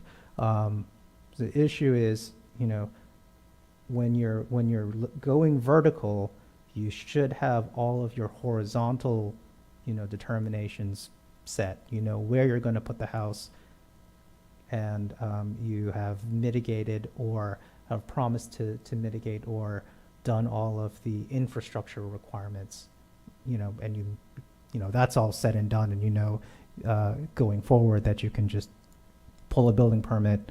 We'll get it to you in a few days, and you can just build the house. If you don't get your underlying clearance for the land first, you're not guaranteed to be able to place your house where you want to. Right. Or you're not addressing all of those, and that puts us in an issue of, okay, 30 days are up, do we issue a building permit when we know that they are not compliant with all of the underlying site plan issues? Well, I guess when they heard about the 30 days and then all of a sudden they get kicked in the knee that, okay, I can't submit this until you go through all your reviews first. And now it's taking them longer to get their permits back than it did prior. And I think it was last council meeting, we did hire an efficiency consultant, well, zoning hire, not we, to look at our zoning process, to look at our permitting process, to see if we can speed up that zoning and land development process, see what efficiencies we can save. So it's not a true 180 days, that we can do all of the zoning, environmental, and utility reviews in a shorter time period and then hand it off to the building division. Okay. Anyway, that's just some things that was brought up to me, and I thought I'd. What throw is it it at about you. the concurrency that you said? Why is that not allowed? No, we do, we used to do concurrent review. So that is taking non-building code reviews and building code reviews and lumping it all in one permit, and the entire department kind of reviews, what their aspect is. Non-building code reviews have a different statutory shot clock. We have 120 days to 180 days to approve that. And sometimes they take longer because we don't know what's on the land, what's on the property. It could be a zoning issue or an environmental issue or something like that. And I guess my question is, why was the concurrency eliminated as a possibility? Because the state doesn't allow the building code to look at anything else but the building code. So your building inspectors, your building plans examiners should not be held up or make a determination or denial on a building permit for things that are outside of the building code. So, the state has said, do not deny a building permit or do not fail to process it if there's an environmental issue on the property. You are only looking at the building code, and you've got 30 days to do it. So the state has separated those two processes, and they don't mesh well together. They're under different statutes. They're under different shot clocks, different timelines, and different criteria. So that's why we can no longer do the concurrent review. Concurrency, as in, is the infrastructure in place, is still there, but we can no longer do a building permit review and a non-building permit review, at the same time, because it's essentially the state as a basic said, you have to do consecutive reviews or else you are put at risk of a 10% reduction each day you are over your shot clock. Can you not make the granting of the building permit contingent on the granting of the other? No, because the building permit review only looks at the building code. Okay. So they've kept those two processes separate. So, and it doesn't, okay, we issue a building permit, you're still subject to dealing with the underlying zoning and environmental issues. It doesn't take us long to issue a building permit. Building permits, when we looked at our statistics, they're issued in a matter of days. There's no holdup on the building permit end. It's prior to the building permit. Right, it's all the reviews is what's the big holdup, and you have to go through all those hoops. Building permit usually comes back a lot sooner than the 30 days. So usually as soon as it signs off, within a few days, you have your building permits after everybody's signed off. But the problem is they won't let you submit your application until everything's signed off. And I think the state was trying to reduce some of the red tape, and then instead they found themselves not addressing the entire issue. And as I said, we're trying to make it more efficient on the pre-building permit stage, because we know it's a sticking point. It's an issue. I fielded some calls about it, and we are looking at other jurisdictions that on how they implement the pre-building code provisions, and maybe if we get everything very efficient, we can go back to concurrent reviews. But right now, we don't know if the holdup on the pre-building permit reviews will exceed the 30-day shot clock of the building permits. Well, the problem on the reviews is at times you have your different departments having to look at the review. Maybe it should be a step in there to where, does it need that review? Because some of these reviews that are going through and you're waiting on a department to clear it, doesn't necessarily even have to have that review. In other words, it'll give you a prime example, and this happened to me. You got an existing residence on a property. Why would you have to go through, if you're replacing that existing residence, go back through a land use review? Or zoning for that matter. Yeah. Why do you have to do this? And that should, that alone would speed up some of because one's waiting on the other during your review process. And so, this is the point I'm getting at. We're getting kind of bogged down in this because everybody's protecting themselves because of the statute making that you have to do this within a certain amount of time. And once you do it, you don't go back. And so you can't issue a building permit and then go back and tell them, okay, well then you're halfway through and we found out you shouldn't be building here. So, or you've got a wetland issue or stormwater issue or something else going on. And we're going to halt you. We're going to red tape your building process. But anyway, that's just thought. This is what we're hearing on that. So, anyway, any other commission comments? Press and citizen comments. This meeting is adjourned.